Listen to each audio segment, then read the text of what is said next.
하나님 감사합니다. Господь Бог наш, благодарим Тебя. 저희들 구속하시고 오늘 또 한 자리에 모아주셔서 감사합니다. Благодарим, Господь, что за Твое искупление наше, и что собрал нас сегодня в этом месте.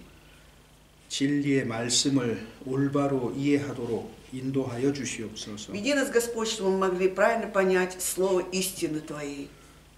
이 시간 하나님의 말씀을 마음에 새기고 순종하는 삶을 살아가도록 은혜 베풀어 주시옵소서. И дай нам Твою благодать, чтобы не только мы могли отложить в сердце своим Слово Твое, но могли жить в послушании Слову Твоему. 주 성령께서 주장하여 И 주시옵소서. чтобы Духом Святым Ты руководил сейчас. 우리를 구속하시고 부활하신 주 예수님의 이름으로 И во имя 기도합니다. искупившего нас и воскресшего Господа Иисуса Христа возносим эту молитву. 네, 오늘은 사도행전 21장이죠. Сегодня 21 глава книги Деяний, страница 158. 21 глава. 사도행전 20장은 집에서 다시 한번 읽어보시고 또 묵상해 보시기 바랍니다. 20장? 네, 20장을. 20 главу, надеюсь, что вы дома прочитали и поразмышляли над этой главой, 비교적 중요한 내용들이 담겨 있기 때문에 поскольку там очень важное содержание, как я говорил, там есть. 자, 21장 1절부터 6절까지 같이 С 1 по 6 읽겠습니다. стих 21 главы прочитаем, с 1 по 6. Когда же мы, расставшись с ними, отплыли, то прямо пришли в Кос, на другой день в Родос и оттуда по Тару. И, найдя корабль, идущий в Финикию, зашли на него и отплыли. Мы в свете Кипра, и оставив его слева, мы плыли в Сирию и пристали в Тире, ибо тут надлежало сложить груз с корабля.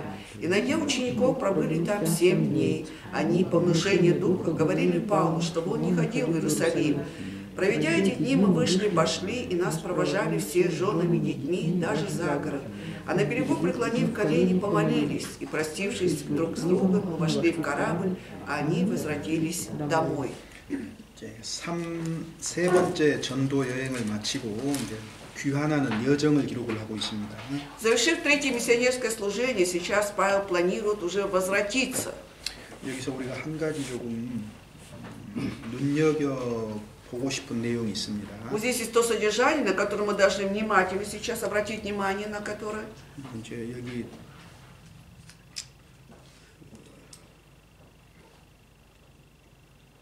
5절에 보면은 В 5 стихе 교제하고 난 다음에 마지막으로 무릎을 꿇어서 기도하고 이렇게 돼 있죠. 무릎을 вот они пообщались, да, провожали, а потом в конце написано, да, преклонив колено, колени помолились. 그리고 서로 작별했다. И потом расстались, 여기 простились. 무릎을 꿇어 기도했다.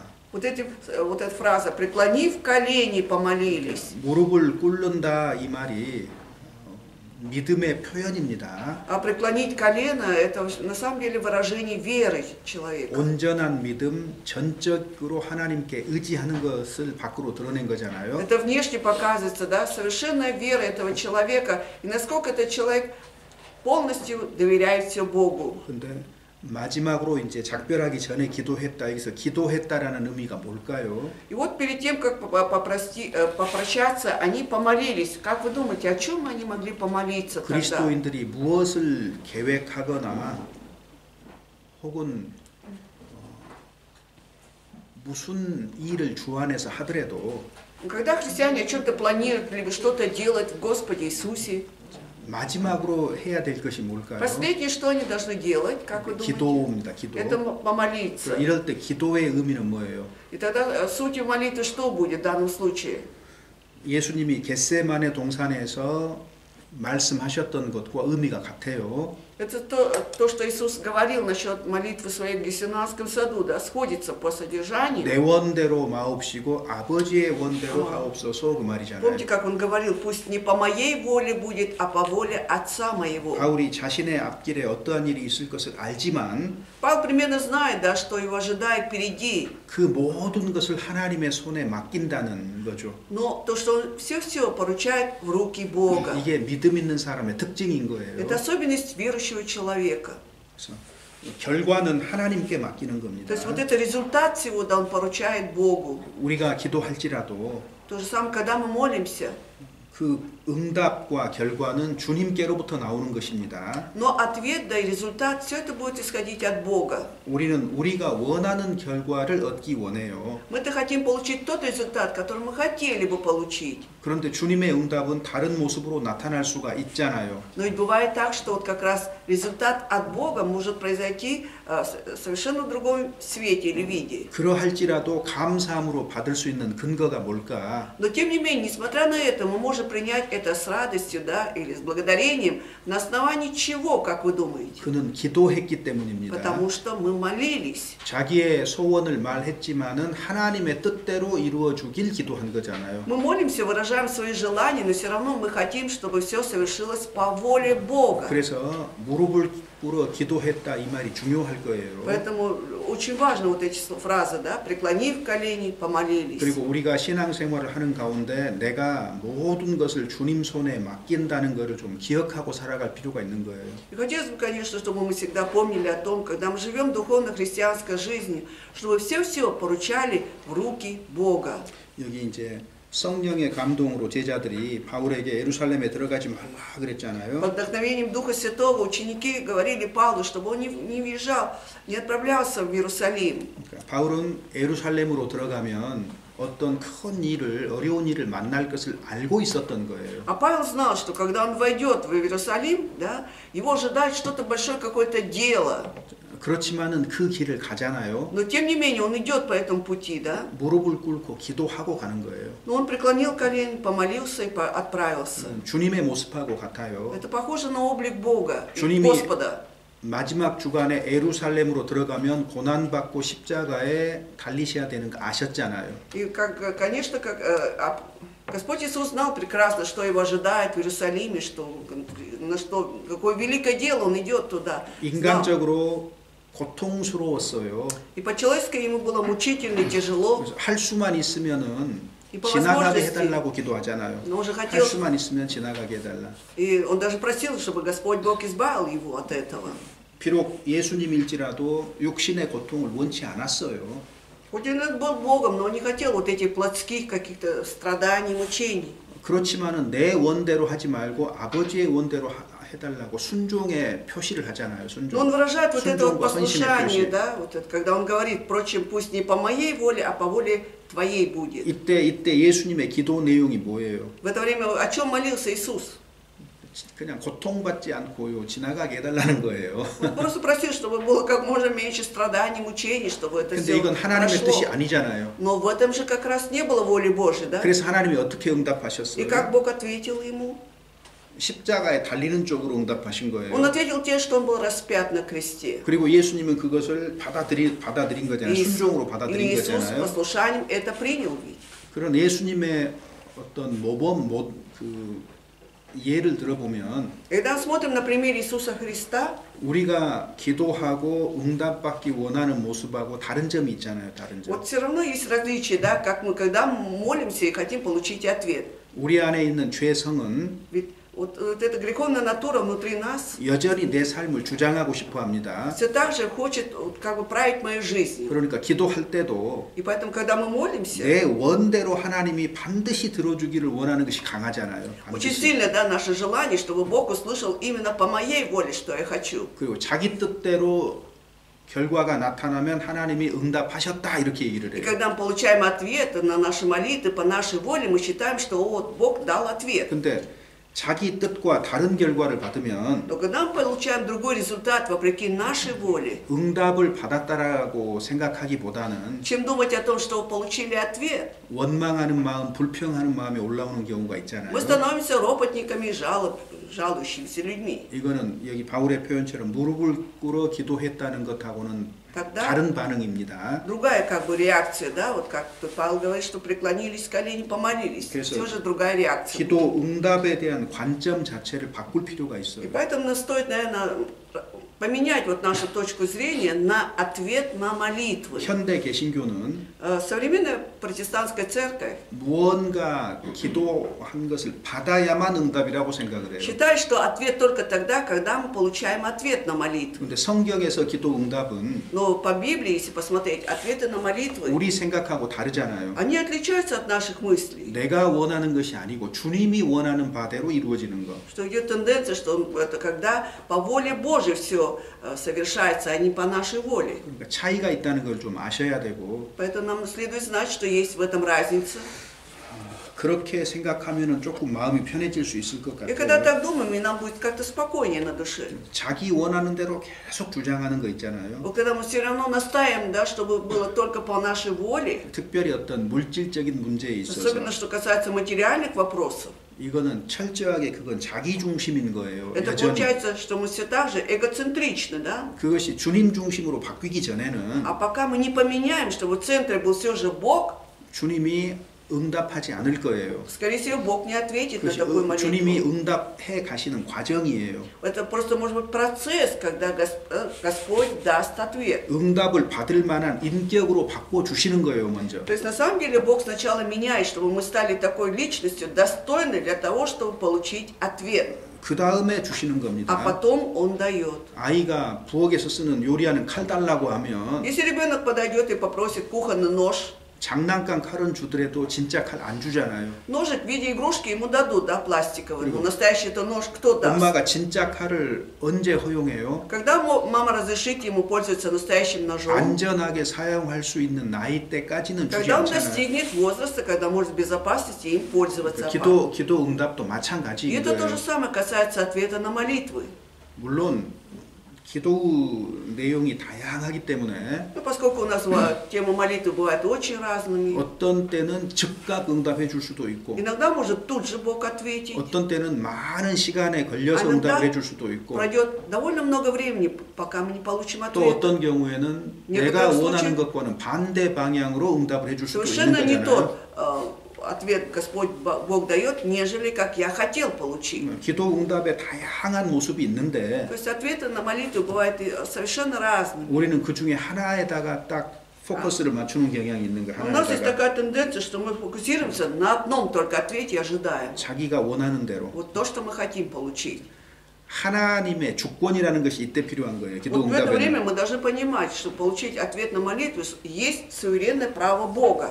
인정해야 되고 Это нужно 그 признавать. 다음에 하나님의 때를 이해를 해야 돼요. А еще нужно понимать, что есть время, у Бога есть свое время. 내가 원하는 때가 아니라 하나님이 원하시는 때에 응답하시는 겁니다. Не в то время, которое я хочу получить ответ, да, а Бог хочет, чтобы Он дал ответ именно в свое время. 그러니까 기도 자체도 하나님 중심인 거예요. И поэтому и сама молитва должна быть направлена на то, чтобы в центре был Бог. 그래서 우리가 무언가를 기도한 다음에 После того, как мы о чем-то помолились, 무릎을 꿇어 기도하다 그럴 때는 когда мы говорим, что вот преклонив колени, помолились, 하나님 손에 맡깁니다. 하나님 뜻대로 하겠습니다라는 의지의 표현이 되는 거예요. это как бы выражение нашей воли, да, то, что мы хотим, чтобы все было по Твоей воле, Господь, я поручаю все в Твои 그래서 руки. 순종의 표시인 То 겁니다. есть это выражение послушания 여기 нашего. 이제 36절에도 20장 36절에도 보면은 И также в 20 главе 36 стихе, сказав это, он преклонил колени свои и со всеми ими помолился.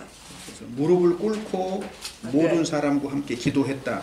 Преклонил колени свои, со всеми помолился. 여기 이제 기도하는 그 무릎을 꿇다라는 이 표현도 좀 생각해 볼 필요가 있어요. Поэтому здесь тоже стоит подумать, да, над этим выражением. Преклонил колени свои. 기도를 꼭 무릎을 꿇고 해야 된다. 성경은 그렇게 말하지 않아요. Библия не говорит, конечно, что нужно непременно преклонить колени и молиться. 다양한 모습으로 할 수가 То есть 있는데 в разном виде, по-разному можно помолиться. 마음이 정말로 순종할 의지로 가득 채워졌다는 것을 가장 아름답게 표현하는 것은 무릎을 꿇는 것이 될 Но это 거예요. просто, наверное, прекрасное такое выражение. Преклонил колени, да, это означает, что я вот полностью хочу быть послушанием Тебе, Господь.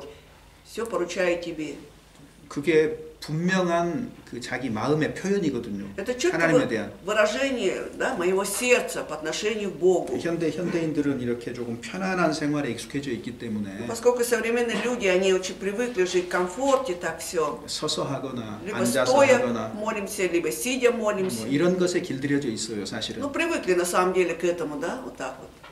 근데 근데 무릎 꿇고 기도하는 Но 거 преклонить колени, 그럴 не молиться. 때의 마음하고 вот сравнить твое состояние души в это время, 서서 할 때, 앉아서 할 때하고 마음이 좀 다릅니다, да? 여러분. Либо когда мы стоя вот так молимся, либо сидя, все равно наше отношение сердца немножко отличается, да?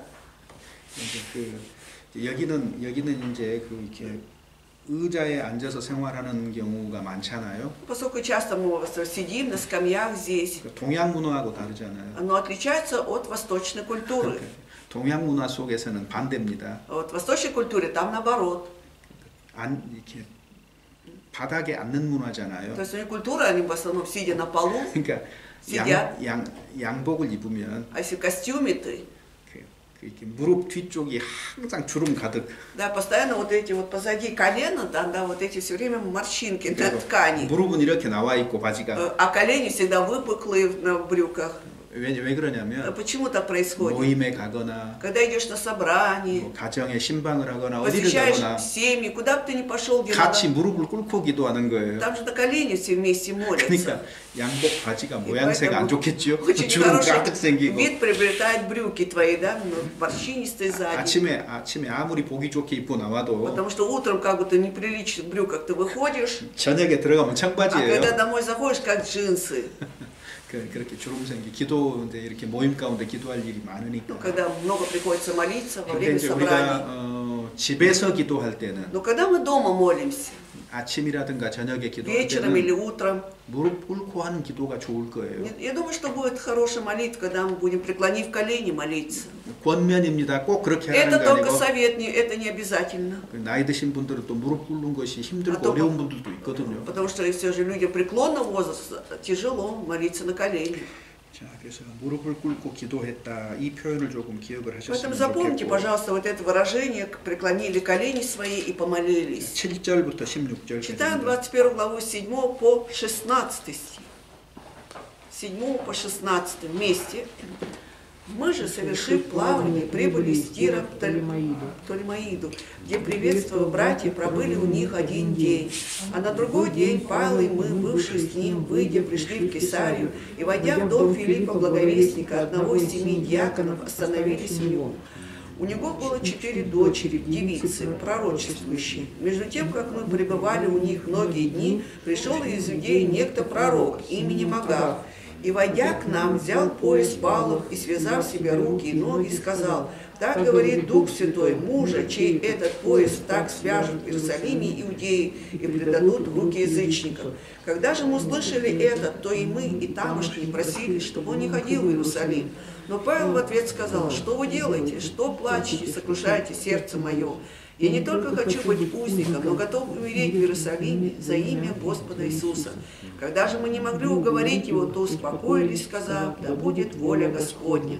После сих дней, приготовившись, пошли мы в Иерусалим. С нами шли некоторые ученики из Кесарии, провожая нас к некому давнему ученику, Манасону Киприянину, у которого можно было бы нам жить. 자, 여기 먼저 가이사랴가 어딘지 아세요? Вы знаете, где находится Кесария? 요거는 조금 지도로 확인해 보셔요. По карте нужно это проверять в таком случае. 지도에 여러분 성경에 지도 있으면 Если 가이사랴가 어딘지 у 한번 вас в 확인해 Библии 보세요. есть карта, давайте найдем, где находится Кесария. Кесария. 그 지중해 해변에가 있어요. Это на берегу Средиземного моря. 그러니까 서쪽이죠, 서쪽 편 Это 바닷가에가. на западной стороне моря. Вот она, Кесария. 거기 보면 돌레마이도 있죠. 그 위쪽 가이사랴 위에 돌레마이 Толемаида 있죠. над Кесарией 그다음에 есть. 그 위에가 두로와 시돈과 두로 있죠. Затем Тир и Сидон 두로 находятся. 시돈은 성경에서 자주 나오잖아요. Тир и Сидон — это часто встречаемые имена названия. 여기 가이사랴도 И 마찬가지예요. Кесария тоже. 바닷가입니다, Это 바닷가. на берегу моря. 여기 예수님 당시에 여기에 뭐가 있었어요? Во времена Иисуса Христа что там находилось? 헤롯 궁전이 여기 가이사랴에가 있었던 Это 거예요. дворец Ирода находился как раз в Кесарии. 어찌됐든 가이사랴가 어디가 있는지 조금 기억을 해두는 게 좋을 것 Ну, хотелось 같고 бы, чтобы вы имели представление, да, и запомнили, где находится Кесария. 거기에가 이제 И вот там 빌립의 집이 있었던 был дом 거예요. Филиппа, да?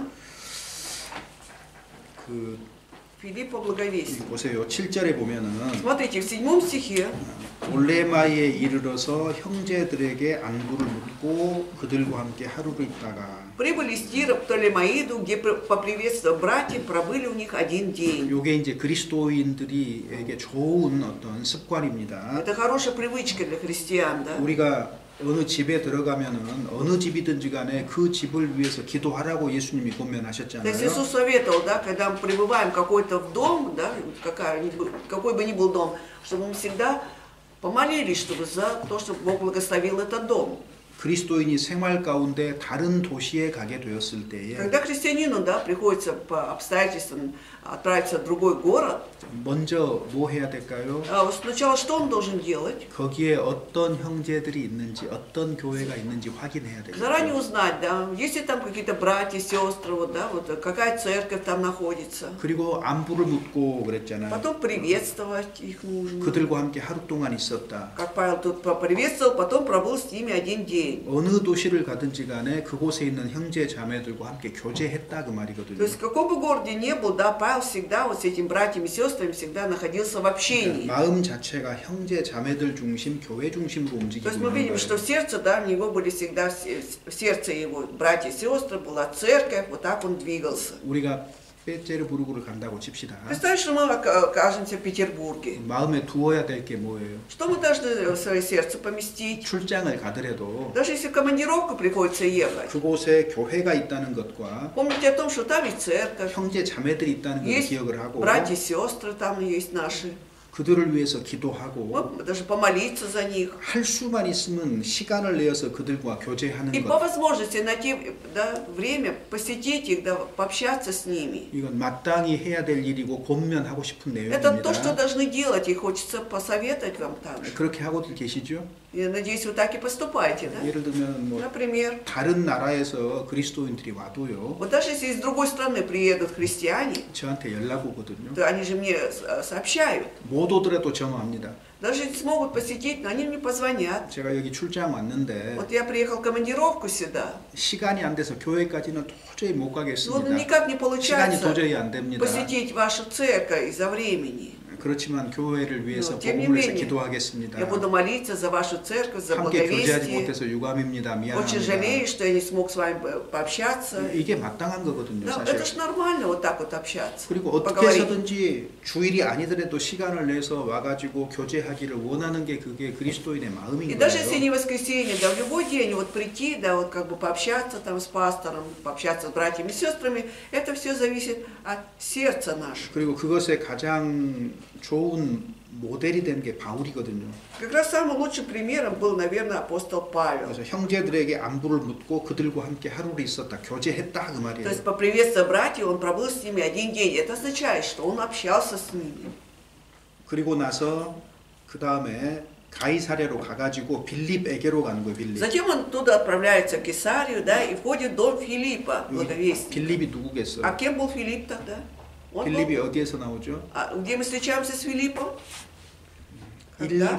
처음에 세웠던 7 집사 중에 한 사람이죠. Он один из 7 диаконов, да, которые вот только вначале поставили диаконов, выбрали. 그 다음에 А затем, 사도행전 8장에 в 8 главе Деяний, 이디오피아 내시에게 전도한 когда он 사람이잖아요. вот это проповедовал эфиопскому евнуху. 그러니까 자, 집사 그러면은 교회의 일을 돌봤던 사람인데, Если говорим, что это диакон, это тот, который помогал в служении 근데 церкви. 여기 빌립 보면 전도자 그랬어요. А тут еще написано, Филипп благовестник. 말씀 전하는 사람이기도 했다는 거예요. Значит, получается, он также слово проповедовал 그래서 Божье, да? 여기서는 지금 집사 의미보다는 전도자로 빌립을 소개를 하고 있는 Тут 거예요. больше подчеркивается, да, говоря о Филиппе, что он был благовестником, нежели 바울도 диаконом. 복음을 전하는 사람이요. 바울은 이방의 복음을 전하는 И Павел был 사람이고, благовестником, только он благовествовал 요 язычникам. 빌립은 처음으로 사마리아에 복음 전했던 А 사람이잖아요. Филипп это тот, который впервые благовествовал в Самарии. 자, 그래서 Да. 그 집에 갔는데 И оказавшись у него дома, 그 집 특징이 у 뭐예요? них особенность какая была этого дома, то есть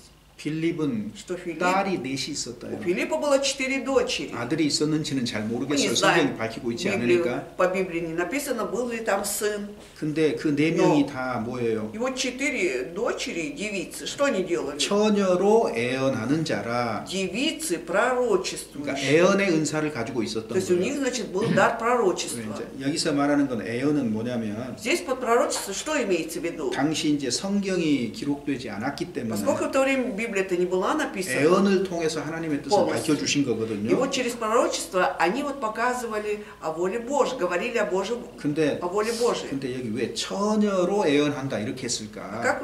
Почему тут такая фраза, да, именно девицы пророчествующие? Почему, будучи девицами, они пророчествуют? 성경이 밝히지 않고 있습니다. Библия об этом не говорит. 근데 왜 처녀로라는 말을 굳이 기록을 Но 했을까? зачем вот нужно было еще написать, вот, помимо слова дочери, еще девицы?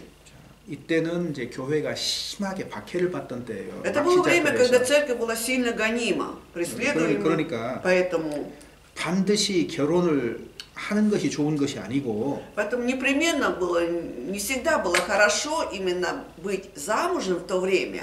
해도 좋은데 Можно было и выходить замуж, 안 하고 살면 но когда ты не в браке живешь, 어떤 특징이 있을까요? тогда какая может быть особенность, когда человек еще не 마음이 замужем? 나뉘지 않고 하나님만 온전하게 섬길 가능성이 커요. Когда у него сердце не раздваивается, да, большая вероятность того, что в это время он будет служить только Богу. 그 다음에 다가올 환난에서 고통을 적게 받을 수가 있어요. И может быть меньше будет страданий у него, когда будет получать скорби в ближайшем 하나님이 будущем. 각 사람에게 주신 은사대로 행하는데 Но значит, каждый человек, да, поступает именно по дару данному Богу. 결혼을 하는 것도 좋은 것이지만 Это хорошо, когда человек вступает в брак. 결혼을 안 하는 건 더 좋은 것이다. 성경은 이렇게 말하고 Но Библия 있습니다. говорит, что если не вступать в брак, как бы еще лучше. 결혼하지 말라는 뜻이 То ни 아닙니다. в коем случае, чтобы вы тут правильно поняли, должны правильно понять, я не призываю вообще не вступать в брак. 당시의 상황이 Просто в то время, 환란기였기 때문에 какое 환란이 было, 있었기 да, 때문에 были страдания, гонения. 그래서 그런 본면을 한 거예요. Поэтому, 그 наверное, 배경이 환란입니다. На основе вот этой вот,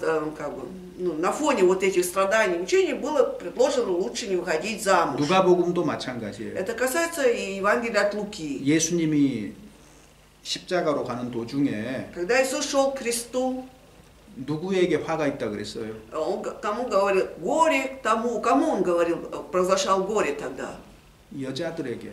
Женщинам. 특히 아이가 젖먹이는 자. Особенно те, которые кормилицам, которые кормят грудью детей своих. 왜 그래요? Почему так было сказано? 고난이 왔을 때 자기 혼자 당하면 되는데 Когда приходит страдание, ладно, если ты один страдаешь, 자식들까지. а тут и дети твои. 그러면 고통이 더 Тогда 커져가는 еще больше 거잖아요. будут твои страдания, 그래서 мучения. Поэтому, 고난의 시기가 다가올 때는 когда наступает вот это время страданий, 결혼하는 거 잘하는 거지만은 хорошо, когда человек вступил в брак, 안 하는 거는 더 잘하는 것이 но 될 수도 있다는 не 거예요. вступил в брак, может быть, даже в тот момент будет выгоднее. 오해하지 마세요. Но только правильно 결혼하지 поймите, 말라는 얘기 я не 아닙니다. призываю к безбрачию-то. 그래서 그들의 처한 상황 자체가 그랬다는 Я 거예요. говорю о том времени, которое было, в котором они оказались.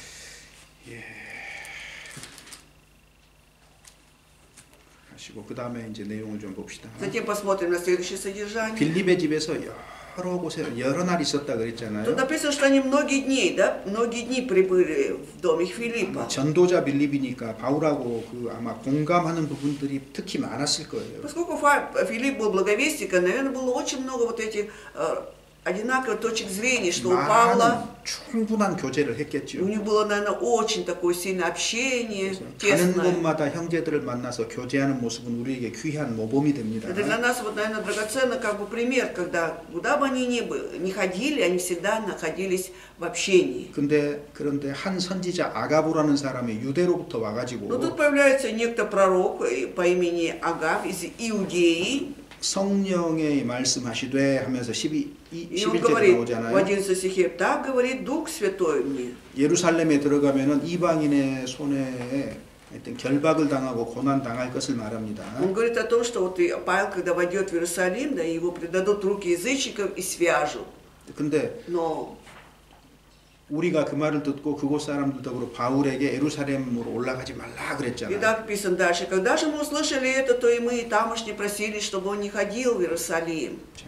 왜 바울에게 하나님께서 Почему Павлу Бог 그 앞쪽에 21장 우리가 읽었던 앞쪽에서도 예루살렘으로 들어가지 말라고 이렇게 성령의 감동으로 얘기가 됐고 4절에 보면 В первом стихе, в начале 21 главы 4 стихе, да, что тоже по внушению Духа говорили Павлу, чтобы он не ходил в Иерусалим. 그 다음에 11절에서도 또 가지 말라 И по 그랬단 11 말이에요. написано, что опять тут говорится о том, чтобы он не ходил в Иерусалим. 자, 그러면은 주님 뜻이 뭐예요? Тогда в чем тогда воля Божия?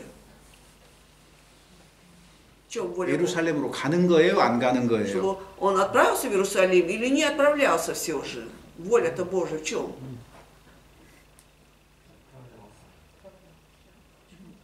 자, 가는 것이다. Отправиться. 손 들어보세요. Поднимите руки, кто считает, что ему все равно воля Божия была, чтобы он отправился в 안 가는 Иерусалим 것이다. или не отправился. 아예 생각을 해볼 필요가 있어요. Не, наверное, стоит тут подумать, да? 가는 것이 주님 뜻이에요. Не, воля Божия, конечно, чтобы отправился. 왜 가는 것이 주님 Как вы 뜻입니까? думаете, а почему его воля в этом заключалась? 사람이 마음으로 자기의 길을 계획할지라도 그 걸음을 인도하시는 이는 하나님이시니라 성경에 이렇게 돼 В Библии 있거든요. написано, что человек сам предполагает, да, Бог располагает. 근데 바울이 예루살렘에 갔어요, 안 갔어요? Но вот Павел отправился в Иерусалим или нет? 갔어요. Отправился. 근데 왜 성령의 감동을 입고 들어가지 말라 А 그랬을까요? почему люди, да, по вдохновению Духа говорили, не надо туда отправляться? 왜 그랬을까요? Что за, как вы думаете, почему так получилось? 그러니까 우리가 성경을 보면서 이런 상황들을 보면서 좀 생각을 해봐야 То есть, 돼요. наверное, читая вот такие, встречаясь с такими местами, мы даже все же подумаем. 사실 그냥 지나가면은 그냥 쉽게 넘어가도 그만이에요. Ну, конечно, можем так просто пройти и все не заметить, да, 그런데 нюанс. Но, 이런 내용들을 통해서 하나님이 어떻게 일하시는가를 우리가 발견을 하는 거예요. но через такие содержания мы же все же обнаружим, как же Бог работает. 하나님은 왜 성령의 감동으로 이렇게 말씀하셨을까? Почему Бог, да, по вдохновению Духа вот так сказал? 바울을 준비시키는 거예요. 바울의 Это для 마음을 того, 준비시키는 чтобы 거예요. Павла подготовить Павла. 바울의 마음을 Чтобы сердце его 여러 가지 어려움에 대해서 Да. 준비를 시켜가는 과정이다 그 было 말이에요. подготовлено, это своеобразный процесс, чтобы он подготовился к разным трудностям предстоящим, 자, скорбям. 보세요. 들어가지 말라 그랬을 때에 Вот когда сказано, лучше ему, чтобы не ходил в Иерусалим, 바울의 마음이 시험 받을 수도 있잖아요. в этот момент, конечно, Павел, да, мог подпасть под искушение. 한 번뿐만 아니라 지금 두 번. Потому что не один раз, а еще 2 раза было так. 계속해서 그런 가운데도 바울은 Но 어때요? несмотря на это, Павел что? Как себя вел? 정신이 더욱더 또렷해지는 У 거예요. них было ясное, четкое сознание. 자기가 가야 될 길을 정확하게 가야 된다는 Потому 걸 что 알고 있는 он четко 거거든요. знал, да, что вот этот поприще он должен пройти. 우리가 사도행전 20장에서도 20장 24절 보세요. Давайте посмотрим 20 глава 24 стих. 바울이 나의 달려갈 길과 주 예수께 받은 사명이라 Он 그랬어요. говорит, что вот только бы с радостью совершить поприще мое и служение. 복음 전하는 일에는 내 생명을 조금도 귀한 것으로 여기지 Но я 아니하노라 ни на что не 그랬거든요. взираю и не дорожу своей жизнью, да, ради благовестия. 바울의 이 말들이 삶 속에서 실제로 지금 다져지는 거예요. И мы видим, что 마음들이. вот эти слова, да, они уже пришли. Павел столкнулся уже с этими словами в 21 главе. 하나님은 Но, Бог, 우리를 준비시키는 분이에요. 준비. Он тот, 주님의 일을 который 위해서. нас готовит, Он также 우리는 нас 그 준비시키는 подготавливает. 그 과정 속에가 있는 겁니다. И мы находимся сейчас в этом процессе Божьей подготовки, да? 하나님이 내게 무언가를 달라고 할 때는 Вот когда Бог что-то от меня просит, требует, 나에게 먼저 주시는 분이라는 но 거예요. мы должны помнить о том, прежде чем что-то требовать, Он сначала нам дает. 하나님이 주신 것을 달라고 요구를 하는 것이지. То есть Бог дает, Он дающий, а потом уже требует, да? 주시지 않은 거를 달라고 하지 Да? 않거든요. Он не требует того, что не давал. 이제 바울은 И Павел, 사실은 뭐 죽으러 가는 거예요. он 죽으러. фактически идет на смерть, ведь. 그러니까 그 Вы 마음에 представляете, его сердце. 준비를 계속해 나가야 되는 Он должен был 겁니다. всегда подготовиться, да, в душе для этого. 하나님이 아브라함을 시험할 때도 Когда Бог также испытывал Авраама, 여기 시험이라는 것이 испытание. 이스피타니입니다. Вот испытание 성경에 испытывал. 시험이 두 가지 의미가 있어요. Но мы знаем, что испытание в Библии имеет 2 значения. 하나님은 우리를 시험할 수 있습니다. Бог может нас испытывать, 근데 하나님은 우리를 그 이스쿠슈엔이는 하지 않아요. но Он не искушает нас. 그래서 하나님은 Поэтому 아브라함을 계속 시험하셨잖아요. и Бог, получается, с Авраамом без конца он 그래서 испытывал. 어디까지 나간 거예요? И докуда дошло? уже? 가장 소중한 독자 이삭을 바치는 데까지 나간 Дошло 거예요. до, когда нужно было Аврааму принести вот самого драгоценного своего сына, да, на жертву. 마지막 시험이거든요. Это было последнее испытание. 그 다음에 더 이상 시험이 А 없어요. больше уже у Авраама не было 왜? испытаний. Почему? 하나님이 아브라함 마음을 다 시험한 거예요. Потому что Авраам уже, Бог вдоволь испытал сердце Авраама. 그 뭐냐면은 Это- 아브라함을 계속 시험을 해서 주님의 일에 준비를 시켰던 거예요. То есть он без конца испытывал Авраама, что он готовил его к Божьему служению. 가장 소중한 것을 하나님께 내어줄 수 있을 때까지 시험하신 Он 거거든요. испытывал до того, что Авраам уже был готов даже самое драгоценное отдать. Вот до этого Бог испытывал. 그리고 더 이상 시험하지 А уже 않았거든요. больше не испытывал. 우리가 далее. 신앙생활 할 때도 Это 마찬가지예요. касается нашей духовной жизни также. 우리가 Да? 중요하게 여기는 것들 Вот у 있잖아요. нас есть важно, что мы ценим очень. 어떤 사람은 재물이 될 수도 Для 있고 кого-то, может быть, его 구원받았을지라도 состояние 어떤 사람은 какое-то. 자식이 될 수도 Для 있고 кого-то дети 뭐 его. 어떤 사람은 명예가 될 수도 Для кого-то, может 있고 быть, и репутация его. 여러 가지 것들이 있는데 Разно может быть. 이런 것들이 주님보다 앞에 오는 것을 기뻐하지 않으니까 Но поскольку Бог Господу не угодно, да, когда мы это ставим, да, выше Бога, 어떤 상황을 딱 주시고 Он допускает какую-то ситуацию в нашей 우리 마음을 жизни. 드러내시면서 И вот как бы, чтобы мы показали все свои души и сердце, 주님이 제일 앞자리에 오도록 바꾸어 가시는 и Бог 거거든요. меняет на самом деле, чтобы мы приоритетом поставили Бога. в 그러니까 итоге. 여러 가지 어려운 일들이 Вот 생기도록 돼 있는 поэтому в 거예요. нашей жизни бывают разные трудности. 하나님이 일하시는 방식입니다. Но это один из способов, как Бог работает с нами. 보세요. 요셉을 준비시킬 때 Вот когда Он подготовил Иосифа, 감옥에서 13년이잖아요. 13 лет он только сидел в темнице, да? 모세 준비시킬 때에 А когда Моисея готовил, 광야 40년이잖아요. 40 лет пустыни он 그러니까 там. 우리가 구원을 받으면은요. Поэтому, когда мы получаем спасение, 구원의 기쁨이 있어요. есть радость от спасения. 그런데 이건 Но 잠깐이에요. это временно пока. 곧장 어디로 가는 거예요? И мы тут же куда идем напрямую? 광야로 가는 거예요. 광야. Идем в пустыню. 광야는 아무것도 А в 없어요. пустыне ничего нет, бывает. 낮에는 더워요. Днем жарище, 밤에는 추워요. ночью холод. 전갈이 있고 뱀이 있어요. Есть змеи, есть скорпионы. 아말렉이 뒤쫓아와요. Амаликитяне гонятся. 물도 없지요. Нет воды, 먹을 것도 없지요. нечего кушать. 그러니까 Поэтому, 애굽은 반대예요. а в Египте же было наоборот. 모든 것이 Все 풍성하잖아요. было в изобилии. 그런데 Но 6월절 경험하고 홍해바다 딱 통과하니까 как только прошли вот это, пережили пасхальную ночь, прошли через 이스라엘 Красное 사람들이 море. 찬양 기뻐서 찬양하는 내용이 나와요. 성경에 Вы помните, 보면 как они вначале, израильтяне, они славят Господа, 출애굽기 12장에 радуются, танцуют там, в общем, 잠깐 в 11 главе. 한 장도 안 돼요. исходит. 기뻐서 노래하는 Но 거는 этому посвящена только одна глава. Это было временно, вот это, то, что они 몇 от 절, 몇 радости 절, воспевали Бога. 몇 절에서만 딱 В 그걸 нескольких 기록- стихах только это обозначено. как они 이스라엘 радовались. 전체가 기뻐했다는 노래가 들어있고 그 다음에 미리암의 노래가 또 기록이 돼 Что 있잖아요. есть 출애굽 вот эта 12장에 песня Израиля, да, как она восхваляет, потом песня вот этого Мириам. 확인해 сестры. 보세요 성경에. Можете проверить. 그 다음에 뭐예요? А затем уже 광야예요, 광야. все, пустыня пошла. 그러니까 제일 먼저 부딪힌 И 문제가 뭐예요? первая проблема, с чем они 먹을 것이 столкнулись, 없고 что нет нечего есть, 마실 물이 да, 없고 воды 얻는 것 нет, 투성이에요. много 아무것도 чего 없어요. нет, ничего нет. там. 그럼 광야에서 뭘 배울까요? Тогда чему они могли научиться в пустыне? из-за 이제는 этого? 생활 방식이 다른 Что 거예요. теперь же образ жизни совершенно другой начался. 뭐요? 하늘로부터 Да. 도움을 입고 사는 것을 배우는 거예요. Теперь они учатся тому, чтобы вот эту помощь от Бога получать с неба. и 그래서 жить. 우리가 잘 아는 말씀처럼 И вот как мы знаем очень хорошее известное слово, 신명기 8장에서 그것을 딱 광야 생활을 정리를 하고 있는데 как раз в Второзаконии 8 главе там уже определена четко жизнь в пустыне. 사람이 떡으로만 사는 не 것이 아니고 хлебом 하나님의 единым 말씀으로 사는 것을 Жить 가르친 거예요. человек, да, только Словом Божьим, исходящим из уст Бога. Вот чему учит нас. 말로가 아니라 실생활에서. Не словом, а реальной жизни. 그리고 하나님을 의지하고 사는지 그렇지 않은지 우리 마음을 알기 원하셨다는 И 거예요. Бог хотел узнать, да, вот наше сердце, да, насколько человек хочет жить, доверяясь Богу, либо нет. 광야 생활의 결과가 뭐예요? 결과. Что является результатом жизни пустыни? 굶은 적도 없고 Вроде не голодали, 옷이 닳아서 헤어진 적도 Да. 신발이 헤어진 да? 적도 없잖아요. И одежда не ветшала, и обувь также не 뭐 износилась. 하나님의 공급하심으로 살았다 그 То есть это говорит о 말이거든요. том, что они жили, да, вот подкрепляясь Божьей помощью. 거듭난 사람은 누구나 그런 과정을 То есть 겪습니다. вывод, что рожденный свыше человек, любой проходит через этот процесс. 인격과 상황이 다르기 때문에 Поскольку у каждого своя личность, своя ситуация. 각기 다른 모습으로 그러한 시험을 받게 돼 있습니다. Каждый, может быть, 그 по-разному 훈련입니다. 일종의 немножко, 훈련. да, проходит это испытание. Это своеобразная как бы закалка наша. 그래서 이런 고난, 우리가 구원받고 난 다음에 생긴 어려움들이 하나님을 예수 그리스도를 닮아가는 지름길이에요. 지름길. 가장 빠른 И 길. то, что мы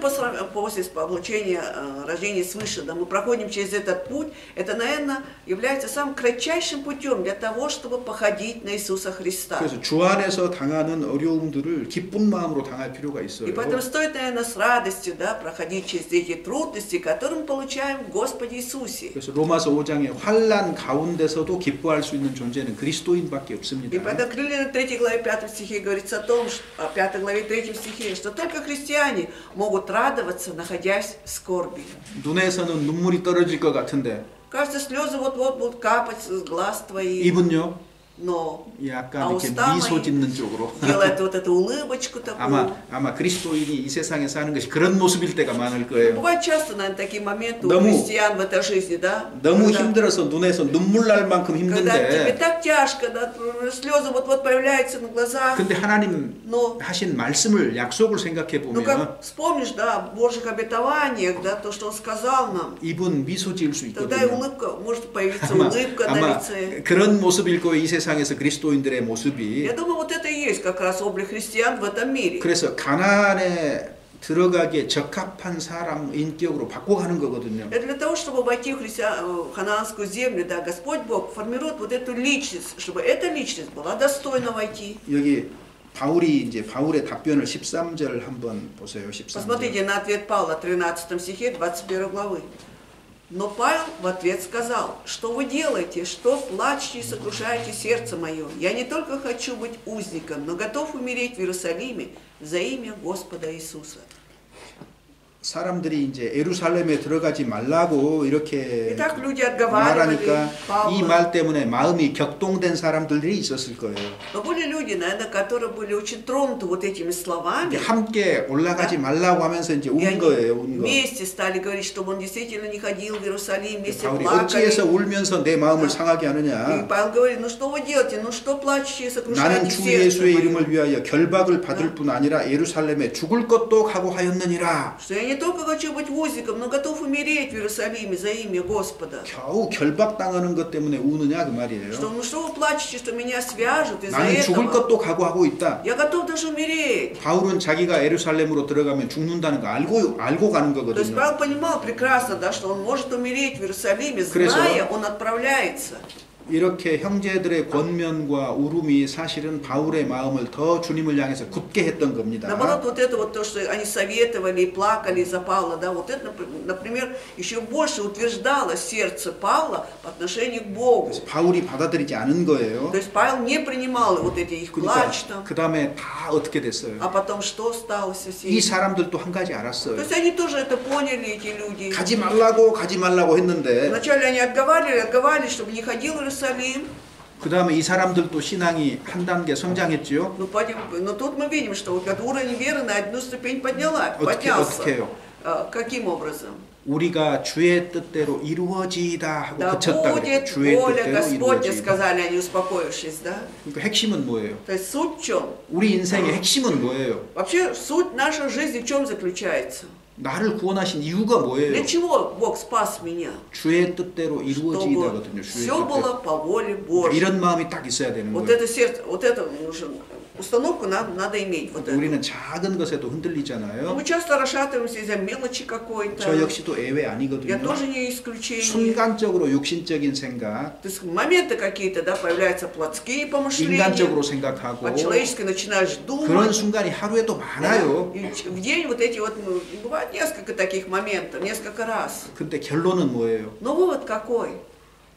우리가 주의 뜻대로 이루어지다라는 결론에 이르르는 거예요. Вывод должен быть такой: да будет воля Господня. 그러니까 어떤 사람들은 구원을 받으면 Некоторые люди думают, если получил спасение, 그리스도인이 되면 как становишься 교회에 христианином, 다니면 будешь ходить в церковь, 항상 마음이 всегда 평안하다, будет мир в душе, 항상 기쁘다. покой, радость всегда будет. 틀렸습니다. 네, 그렇게 правильно. 말하는 사람은 되게 이상한 Кто так 사람들이에요. говорит, это очень странные люди. 왜? 그리스도인으로서 삶의 경험이 없는 거예요. Значит, у него нет опыта жизни как христианина. 평안과 기쁨은 결과적인 거예요. Вот 결과적인 этот 거. мир, да и радость, это появляется в результате, в конце 그러면 только. 평안과 기쁨이 오기까지는 Но до того, как наступили вот этот мир и радость, 흔들릴 수도 있고 да, до этого, какое предисловие? Ты можешь расшатываться, 격동할 수도 있고 когда ты приходишь как-то в возбуждение, там, 곁길로 나아갈 수도 тебя 있는 거예요. подстрекает, ты можешь пойти по другому 그런 пути. 과정을 거쳐서 평안하고 기쁘다가 온 거예요. Ты проходишь через этот путь, да, а потом уже приходит мир и радость. 근데 항상 기쁘다는 사람 보면은요. Но когда посмотришь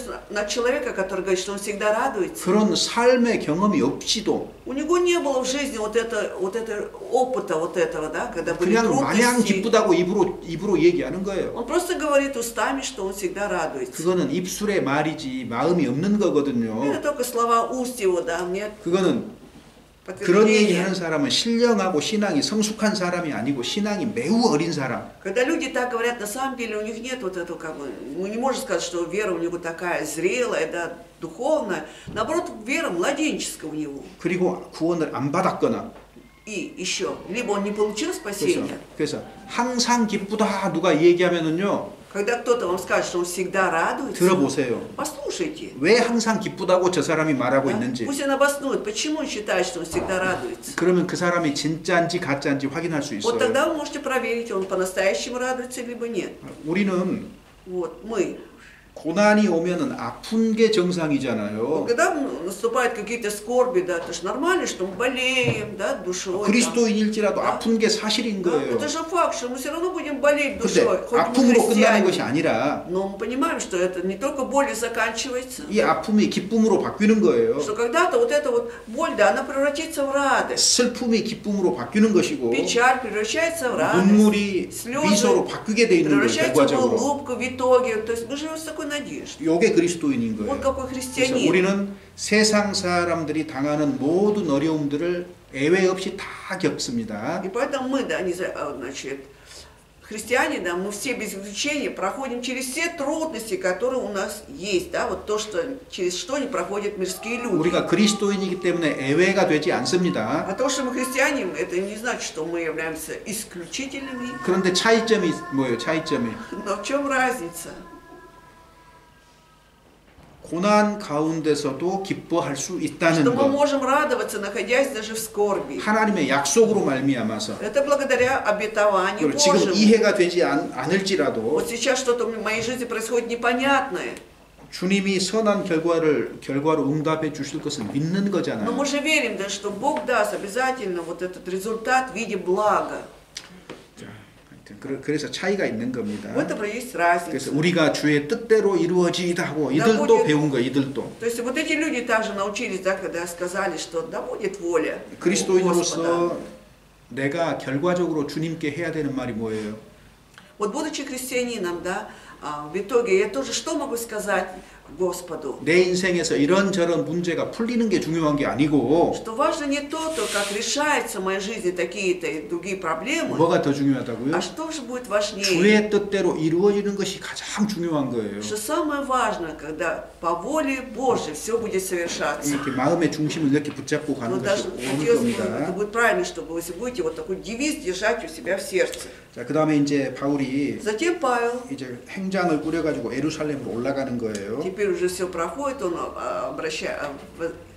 отправляется в Иерусалим. 자, 근데 여기 이제 형제들이 어떤 모습을 보여요? Но вот эти братья теперь какой облик показывают? 바울의 힘을 북돋아주기 위해서 Для того, чтобы подкрепить Павла, все, 가이사랴에 몇 제자가 함께 갔다. оказывается, провожали его, да, несколько учеников, некоторые ученики, не он один 오랜 пошел. 제자 구브로 사람 나손도 데리고 갔다. И даже привели к некому давнему ученику, к Насону Киприянину. 여기 함께라는 말이 중요합니다. Вот это 함께. очень важно, вот это, что вместе шли, да? 현대 사회 속에서는 이 함께라는 말의 중요성을 우리가 잃고 То есть 살아요. в настоящем обществе, да, в современном обществе, мы потеряли вот это понятие вместе. 모두가 개인주의입니다. Потому что все 모두가. везде индивидуализм. 근데 이게 교회 안에도 개인주의가 들어와 있어요 И, 이미. к сожалению, уже и в церковь вошло вот это понятие индивидуализм. 근데 신앙생활은요. А духовная ведь жизнь какая? 함께라는 말이 매우 Она 중요해요. должна сопровождаться вот этим словом вместе. Это очень важно. 사랑하려면은 한 사람은 Да? 불가능해요. Потому что вот если взять даже любовь, да, она же не может быть односторонней, да? 함께 사랑해야 되는 Когда 거잖아요. взаимно должна быть 서로 любовь. 사랑하라는 둘 이상이 Да? 돼야 되는 거예요. Если возлюбите друг друга, это означает, что хотя бы минимум 2 человека должно быть. 위로하는 것도 И 마찬가지. тоже касается утешений, 봉사하는 것도 마찬가지. служений. 한 사람은 하는 게 아니라 Не один человек 복수입니다. делает, 항상 복수. а всегда должно быть во множественном числе. 성경에서는 복수가 신앙생활의 핵심인 То есть 거예요. в Библии, да, вот это множественное число является сутью 그러니까 우리가 духовной жизни. 내가 아는 어떤 사람을 전도하려고 해도 Вот если я даже хочу какому-то знакомому человеку проповедовать, 혼자보다는 둘이 더 좋은 거예요. чем одному это делать, вдвоем лучше.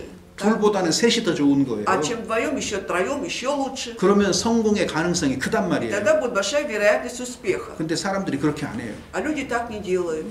내 어머니인데 뭐, Да, это же моя мама. 내 누군데 Да, 내가 это 하지 мой, 뭐. мой, поэтому я сам делаю. 그것이 굉장히 그 다른 사람 애 있는 것처럼 보이는데요. Мне кажется, что он действительно, в отличие от других людей, он столько так любит этого человека. 고린도전서 13장에 사랑은 무례히 행치 않는다 그랬잖아요. Но в 13 главе к этому, 1 Коринфянам написано, что любовь, 예의 없이 행하지 않는다. она не груба, там вот это вот, типа, не заносчива, сейчас быстро не могу вспомнить. 에티켓. Она должна соблюдать этикет 그죠? своеобразный, 자, да? 근데요. То есть не груба там, по-моему.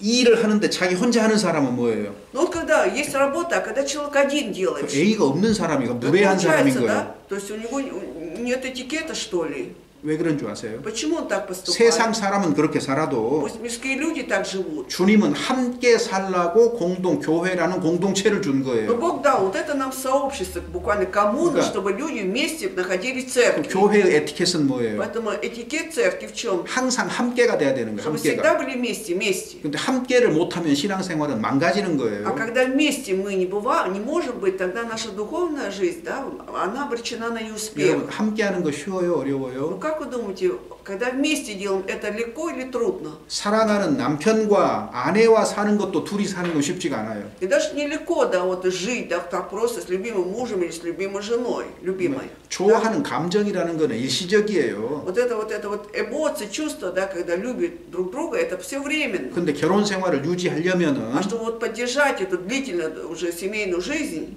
감정이 아니고 의지를 가지고 да, 살아야 돼요. тут 의지. уже не с помощью эмоций, а нужно полагаться на волю. 결혼 자체가 Да. 하나님과 약속이라는 생각을 딱 붙잡고 Всегда 의지를 가지고 갖고 помнить 나가야 о том, да, 되거든요. что это брак был, это ты давал обещание перед Богом, и поэтому привлекаешь свою волю и живешь. 근데 함께하는 것이 쉽겠어요? Но как вы думаете, вдвоем это тяжело? 좋아하는 사람과도 легко? 힘든데. Если даже с любимым человеком бывают трудности, 근데 우리는 그걸 교회 안에 들어와서 제일 먼저 а мы 배워야 되는 거예요. этому как раз должны научиться, прежде всего, когда приходим в церковь. 그거 못 배우면 신앙생활 성장 없어요. Если не научимся, не будет роста веры. 시편 132편에 В 132-м псалме. 형제가 연합하여 동거함이 어찌 그리 선하고 Как 아름다운고. хорошо жить и приятно жить вместе с братьями. 자, 여러분 형제가 연합하고 동거하는 거 쉬워요, 어려워요? Вот как вы думаете, вот объединиться братьями и сестрам, да, и это вообще легко или сложно? 항상 Быть в объединении, единении.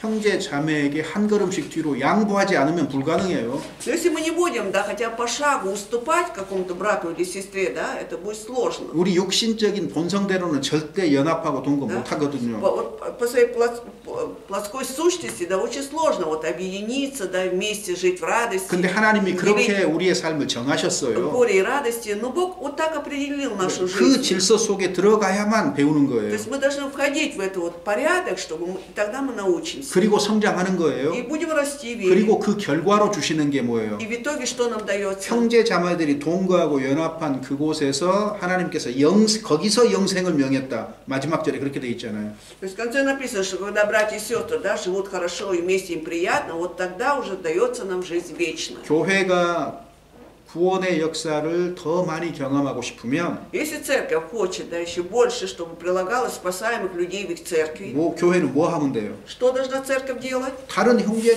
자매들하고 마음이 하나 되려고만 노력하면 되는 Стараться 거예요. только быть в единении, в единстве со всеми братьями и сестрами. 다른 것이 많고 Пусть другого чего-то много, 속상한 것이 많고 много чего-то там 자존심 상하는 거 많아도 обижает твою душу, задевает твое самолюбие, 그래도 достоинство. 뭐 해요? Тем не менее, что мы должны делать? 한 마음이 되려고 Должны 노력하는 거예요. 계속해서 стараться без конца быть 그 교회 가운데 в 구원의 역사가 одном 나타나는 겁니다. духе, в сердце, и тогда в такой церкви, ну, точно будут люди получать спасение. 하나님은 교회를 그렇게 하나로 버무려 가시는 거예요. То есть Бог как бы работает так, чтобы церковь стала единой. 그래서 함께라는 것이 중요한 Поэтому 겁니다. очень важно вот эти слова помнить совместно, вместе. 여기 그래서 가이사랴의 몇 제자가 함께 가려고 했다 그랬잖아요. Вот 함께 가. некоторые ученики из Кесарии, они решили вместе с Павлом пойти. 함께 가려고 한 사람도 있었고 Были те, которые хотели вместе с Павлом отправиться. 바울이 나손이라는 사람은 일부러 같이 데리고 갔다 그랬잖아요. Но Павел еще взял вот этого ученика, Мнасона, специально. Да? 나손이 어떤 사람일까요? Потому что каким был человек этот Мнасон? 이 나손이 같이 가면 힘이 되어주는 사람, 위로가 되어주는 사람이기 때문에 가는 То есть 거예요. как раз этот человек представлял себе силу, да? Можно было в нем найти утешение, ободрение, поэтому и взяли его. 자, 그 다음에 17절에서 26절 읽어봅시다. 27 по 26 стихи читаем. Ой, 17 по 26. 17 по 26. Читайте, Александр, у него сил нет. По прибытии нашим в Иерусалим братья радушно приняли нас. На другой день Павел привел с нами к Иакову. Пришли все пресвитеры. Приветствовав их, Павел рассказывал подробно, что сотворил Бог у язычников служением Его. Они же, выслушав, прославили Бога и сказали ему: «Видишь, брат, сколько тысяч уверовавших иудеев, и все они ревнители закона. А о тебе наслышались они, что ты всех иудеев, живущих между язычниками, учишь отступление от Моисея, говоря, чтобы они не обрезывали детей своих и не поступали по обычаям. Итак, что же? Верно соберется народ, ибо услышит, что ты пришел. Сделай же, что мы скажем тебе. Здесь у нас 4 человека, имеющих на себе обет. Взяв их, очистись с ними и возьми на себя издержки на жертву за них, чтобы остригли себе голову, и узнают все, что слышано ими о тебе несправедливо, но что и сам ты продолжаешь соблюдать закон. А об уверовавших язычниках мы писали, положив, чтобы они ничего такого не наблюдали, а только хранили себя от идоложертвенного, от крови, от удавления и от блуда. Тогда Павел, взяв тех мужей, очистившись с ними, в следующий день вошел в храм и объявил окончание дней очищения, когда должно было быть принесено за каждого из них приношение. 자, 이건 이제 예루살렘에서 있었던 일입니다. Вот это то, что произошло в Иерусалиме. 그래서 계획한 대로 이제 예루살렘에 들어갔어요. Итак, по плану он оказался в Иерусалиме. 가니까 형제들이 영접한 거예요. Итак, братья приветствовали, 그리고 приняли. 야고보에게로 들어갔다. И потом они пришли к Иакову. 이 야고보가 누구죠? Кто этот Иаков был? Какой-то Иаков. 야고보 성경을 기록한 사람이에요. Это автор как раз книги «Послание к Иакову». 성경에 주로 크게 두 야고보가 나오죠. Мы, в Библии мы встречаемся в основном двумя Иаковами, да? 12제자 중에 야고보와 요한이 형제거든요. Вот один из учеников Иисуса Христа, это брат Иоанна Иаков. 요 야고보는 Этот Иаков 가장 먼저 순교당했어요. самый первый, да, умер как мученик за веру. 그리고 요한은요. А Иоанн, 가장 오래 он 살았어요. был самым долгожителем из учеников. 그죠? Так? 두 형제인데 하나님이 다른 길을 То 허락하신 есть 거예요. каждому Бог определил свой путь. 야고보는 먼저 죽어서 순교해서 하나님께 영광을 드렸고 Иаков умер как первый мученик, да, он тем самым прославил Бога. 요한에게는 마지막까지 살아서 하나님께 영광을 드리도록 하나님이 허락하신 Бог 거잖아요. допустил жизни Иоанна, чтобы он до конца жил и на протяжении всей жизни славил Бога. 우리 본문의 이 야고보는 Вот этот Иаков, с которым мы встречаемся здесь, 예수님의 동생 마리아의 아들이에요. это сын Марии, это родной брат Иисуса Христа. 예수님이 죽고 부활할 때까지 예수님을 받아들이지 않았던 사람입니다. Это тот, который не принимал Иисуса Христа при жизни, да, пока он не умер на кресте и не воскрес. 그런데 부활 이후에 Но после воскресения 믿음을 가진 사람이죠. он обрел веру. 그래서 성경에 예수님의 동생 두 사람이 성경을 기록했잖아요. Вот два брата Иисуса Христа, они описаны в Библии. 야고보 이 사도입니다. 여기도. Это Иаков, это апостол. 그 다음에 또 누가 있어요? А еще кто какой? 야고보 형제 유다. Иуда. 유다도 Братишка 예수님 Иакова. 동생이에요. братишка Иисуса Христа. 그래서 성경에 야고보서 유다서는 예수님의 동생이 쓴 겁니다. То есть также книгу Иуда, да, послание также написал брат Иисуса 그리고 Христа. 재미있는 거는 А что еще интересно, 예루살렘 교회의 지도자가 누구예요? кто был и лидером или руководителем Иерусалимской церкви? 예루살렘 교회의 감독, 이피스kop이 누구예요? Епископом кто там был? Иерусалимской церкви. 베드로가 아닙니다. Не Петр. 야고보예요. Это был 야고보. Иаков. Вот это. 그래서 야고보가 예루살렘 교회의 지도자입니다. Он был руководителем как раз Иерусалимской церкви, Иаков. 뭘 근거로 그렇게 말할 수 있어요? На основе чего можем так утверждать? 사도행전 15장에 В 15 главе книги Деяний, 이방인들이 할례를 행하고 율법을 지켜야 되느냐 하는 문제가 생겼을 때 когда у иудеев возник вопрос, да, нужно ли проходить обрезание и соблюдать законы, 그 사도회의 최종적으로 결정한 사람이 и 누구예요? вот на собрании апостолов последнее решение кто вынес? 야고보입니다. 예수님의 Иаков, 동생 야고보. вот как раз брат Иисуса. 그래서 베드로가 지도자가 예루살렘의 지도자가 아니었고 Поэтому не Петр был апостол, да, вот руководителем Иерусалимской церкви, получается, 야고보였던 а 거예요. именно Иаков. 한번 확인해 Вы 보실래요? можете хотите проверить? 우리 이미 봤잖아요. Ну, мы уже смотрели, правда. 사도회의가 어디에가 있어요? 사도행전 몇 장에 있어요? В какой главе описано, книги Деяний описано в собрании апостолов? 15장이에요. В 15장. 15 главе. 그거 한번 찾아봅시다. Давайте найдем.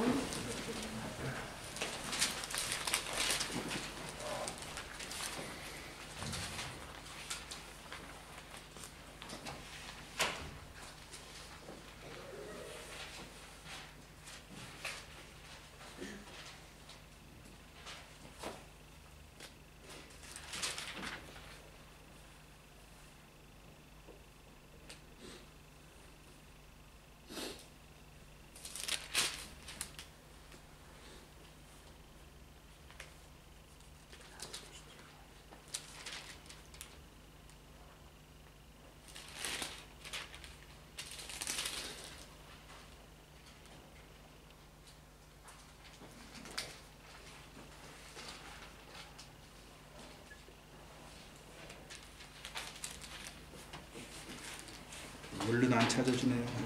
Сразу не находится. 12-13. 여기 예, 13절입니다. Да, 13절. 13 стих. 야고보가 대답하여 가로되 그러면서 결론 내리죠. Начал речь Яков, да, и далее он это, вывод, 그러면서 заключение делает. 지금 거기 14절 끝에 В 보면은 конце 14 стиха 시므온이 고하였으니 즉 베드로가 말했다 그 말이에요. Симон изъяснил, да, то, что 시몬이 지금 시몬이 베드로가 의견을 얘기를 했는데 то есть Петр, Симон, да, он изъяснил свое мнение. 그 말이 15절의 선지자들의 말씀과 같다. И с ним согласны слова пророков. 그러면서 마지막으로 내 의견에는 19절에 이제 이렇게 И в 얘기하잖아요. конце 19 стихе написано: посему я полагаю 그래서 свое 야고보가 мнение, да? 베드로가 권면하고 야고보가 최종적으로 확정한 То есть 거거든요. получается, Петр изъяснил, а вот последнее заключение как раз сделал Иаков. 자, Ну, судя по... 다시 하여튼 본문으로 돌아가 봅시다. Возвращаемся к 21 главе, 그래서 이제 19절에 보면은 19 стихе. 바울이 이제 그 야고보에게 들어갔다. 야고보가 대표였기 때문에 교회로 갔다는 얘기예요. 야고보를 중심으로 한 교회. Иаков, значит, 예루살렘 был 교회. представителем вот Иерусалимского храма, поэтому церкви Иерусалимской. Значит, они оказались в церкви, да, и Павел рассказывал уже подробно, что сотворил Бог. 그리고 19절에 바울이 무난하고 자기의 봉사로 말미암아 이방 가운데서 하나님이 하신 일을 다 고했다 그랬잖아요. Приветствуя их, Павел рассказал подробно, что сотворил Бог у язычников в служении Его. 교제한 건데 Тут было общение. 현대적인 의미에서는 선교 보고를 한 거예요. Ну, с современной точки зрения, он как бы доклад прочитал о своем миссионерском служении. 자, 그리고 그렇게 이제 이렇게 쭉 자기가 왜냐면은 Дело в том, что 왜 이런 바울이 교제를 했을까? зачем Павлу нужно было вот это общение там провести? 보통 사람들에게는 12제자가 알려져 있잖아요. 12제자가. Обычно мы думаем, да, что у Иисуса было 12 учеников. 그리고 예루살렘에서는 야고보가 리더로 В 있었는데 Иерусалиме Иаков был лидером церкви. 예수님의 직접적인 제자가 아니었잖아요, 바울이. Павел-то не был, да, непосредственным учеником Иисуса Христа. 예수님의 부활하신 예수님을 만났던 Он же 거잖아요. только встретился с воскресшим Иисусом. 그래서 바울이 어떤 가르침을 확정할 때에 И когда Павлу нужно было как утвердить какое-то учение, 지혜롭게 행한 он 거예요. очень мудро поступал. 이런 것들을 그 에루살렘의 사도들, 장로들하고 가가지고 얘기하고 교제해서 결정하고 이런 패턴으로 간 거예요. То есть он каким образом шел, да? Он встречался с иерусалимскими служителями, апостолами, там, пресвитерами и объяснял им. 왜 이렇게 했을까? Почему таким образом он делал? 이렇게 해야 믿는 것과 아는 것이 하나가 되는 겁니다. Вот когда вот так делаешь, да, и то, что ты веруешь, да, и знаешь, это становится единым. 만약에 바울이 이 에루살렘 교회와 교제하지 않았다면 Если бы Павел не общался со служителями Иерусалимской церкви, 아마 바울을 중심으로 어떤 디노미나티아가 생겼을지도 наверное, 몰라요. возникла бы какая-то деноминация, и в центре был бы Павел. 예루살렘 쪽에도 디노미나티아가 생겼을 수도 있는 И в 거예요. Иерусалиме была бы своя деноминация. 근데 항상 보조를 맞추려고 노력하고 Но он всегда старался идти в ногу с ними, 같은 да? 것과 믿는 것과 아는 것이 같다는 것을 계속 얘기하는 Чтобы без 거거든요. конца вот подтверждать, что то, что мы знаем, и то, что мы верим, у нас одно и то же. 이렇게 쭉 해왔다면 좋았을 거예요. Если бы вот так без конца было бы 근데 хорошо. 교회 역사 속에서 이것에 실패한 거잖아요. Но мы знаем, да, что в истории церкви был какой-то провал такой, неудача. 사람들은 Когда люди, 육신이 있기 때문에 поскольку имеют плоть, 나뉘어질 가능성이 있어요. в общем, такая есть вероятность, что они разделяются. 그리고 사단은 충동합니다. А 계속 сатана будет 나눠지기를. без конца подстрекать, чтобы было разделение, 힘이 없도록 하기 위해서 чтобы не было 힘을 силы, 빼앗아 чтобы 버리도록 하기 забрать 위해서. силы у них. 근데 바울은 끝까지 하나 되는 쪽에 선택을 하잖아요. Но Павел всегда выбирает до конца только одну, что были мы все, что были едины. 이런 노력들이 있었다면 지금의 모습이 좀 달라졌을 수도 Если бы 있겠죠. вот эти усилия поддерживались без конца, то, может быть, сейчас в нашем христианстве было бы совершенно другим. 그래서 바울의 가르침이 이렇게 확정이 되는 거예요. То 확정이. есть вот так учение Павла, оно всегда подтверждалось. 이렇게 확정을 안 해도 하나님께로부터 직접 받은 것이기 때문에 문제될 것이 И 없었지만 даже не было бы, если бы таких подтверждений, поскольку он непосредственно откровение получал от Господа, проблем бы не было. 바울은 무엇이 교회에 덕이 되고 유익이 되는가를 생각하고 그쪽으로 움직인 Но Павел 겁니다. всегда вот думал прежде всего, да, что может стать благом, пользой для церкви, и поэтому в этом направлении всегда двигался. 그래서 이제 이렇게 함께 선교에 대한 것들을 쭉 교제를 한 И 거예요. так они общались насчет миссионерского служения Павла. 그렇게 해서 하나님께 영광을 돌렸다 그랬습니다. 20절에. И в 20 стихе написано, что они прославили Господа, Бога. 근데 이제 한 가지 바울에 대한 오해가 있는 Но 거예요. тут было у них одно как бы непонимание насчет Павла. 이 오해를 풀지 않으면 바울이 복음 전하는데 걸림이 될 수가 И если 있거든요. вот это непонимание не разрешилось бы, да, это стало бы преткновением для благовествования у Павла. 여기 20절에 유대인 중에서 믿는 자 수만 명이 있었다. А в 20 стихе написано, что сколько тысяч уверовавших иудеев было. 많은 사람들이 예수 그리스도를 받아들인 거예요. Получается, многие люди приняли Иисуса Христа. 근데 유대인들이 율법에 사로잡혀 있는 경우가 많았다는 Но 거죠. среди иудеев, тем не менее, были те, которые держались еще все за закон, были 그러니까 ревнителями. 예수를 메시아로 То 받아들이는데 есть приняли они Иисуса как Мессию, 율법에 이렇게 열심히 있는 자들이 있었다. но они были ревнителями закона, они проявляли усердие к закону. 율법으로 하는 그 행동들이라든가 어떤 전통이라든가 Вот эти 어떤 вот 예식이라든가 이런 것들을 다 поступки, 버리지를 못한 거예요. ритуалы, традиции, они еще не могли еще полностью отказаться от них. 그래서 Дела, да. 무슨 오해를 했습니까? Вот какое у них было неправильное понимание. 21절 읽어보세요. 21 прочитаем. А тебе наслышались они, что ты всех иудеев, живущих между язычниками, учишь отступления от Моисея, говоря, чтобы они не обрезывали детей своих и не поступали по обычаям. 이것이 이제 오해가 된 거예요. Вот это было неправильное понимание у них. 모세를 배반하고 Мол, он отступил от Моисея, 그 다음에 할례를 하지 말고 затем запрещал, как бы, что не надо делать обрезывание, 율법이 정한 규모도 지키지 말라고 한다 и 그랬다는 거예요. поступали по обычаям, там, не поступали по обычаям.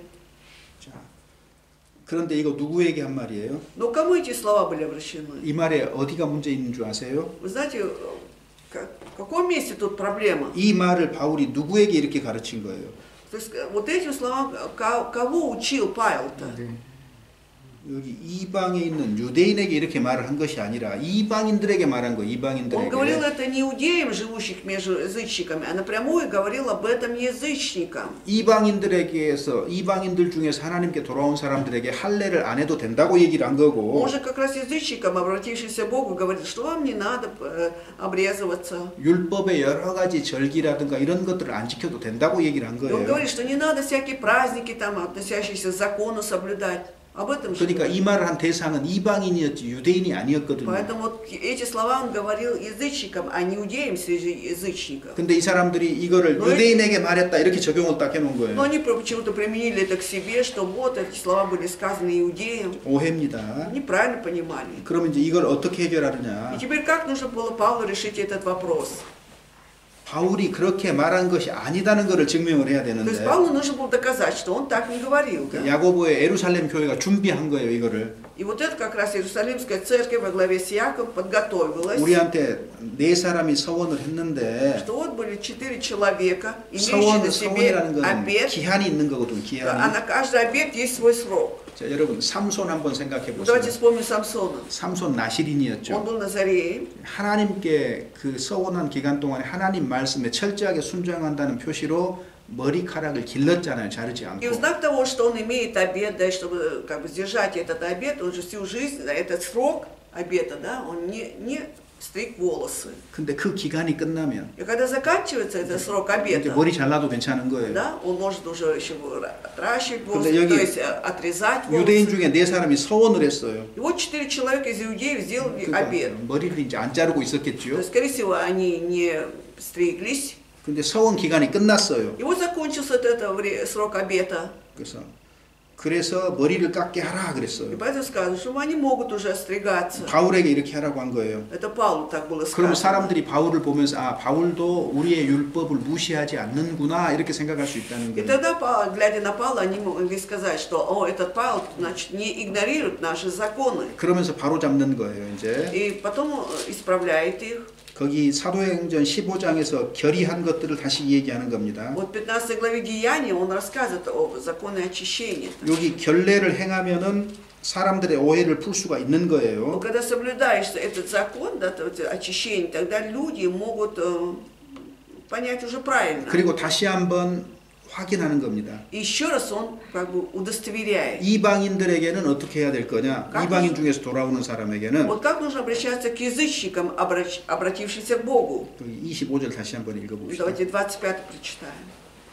Об уверовавших язычниках мы писали, положив, чтобы они ничего такого не наблюдали, а только хранили себя от идола жертвенного, от крови, от удавленной и от блуда.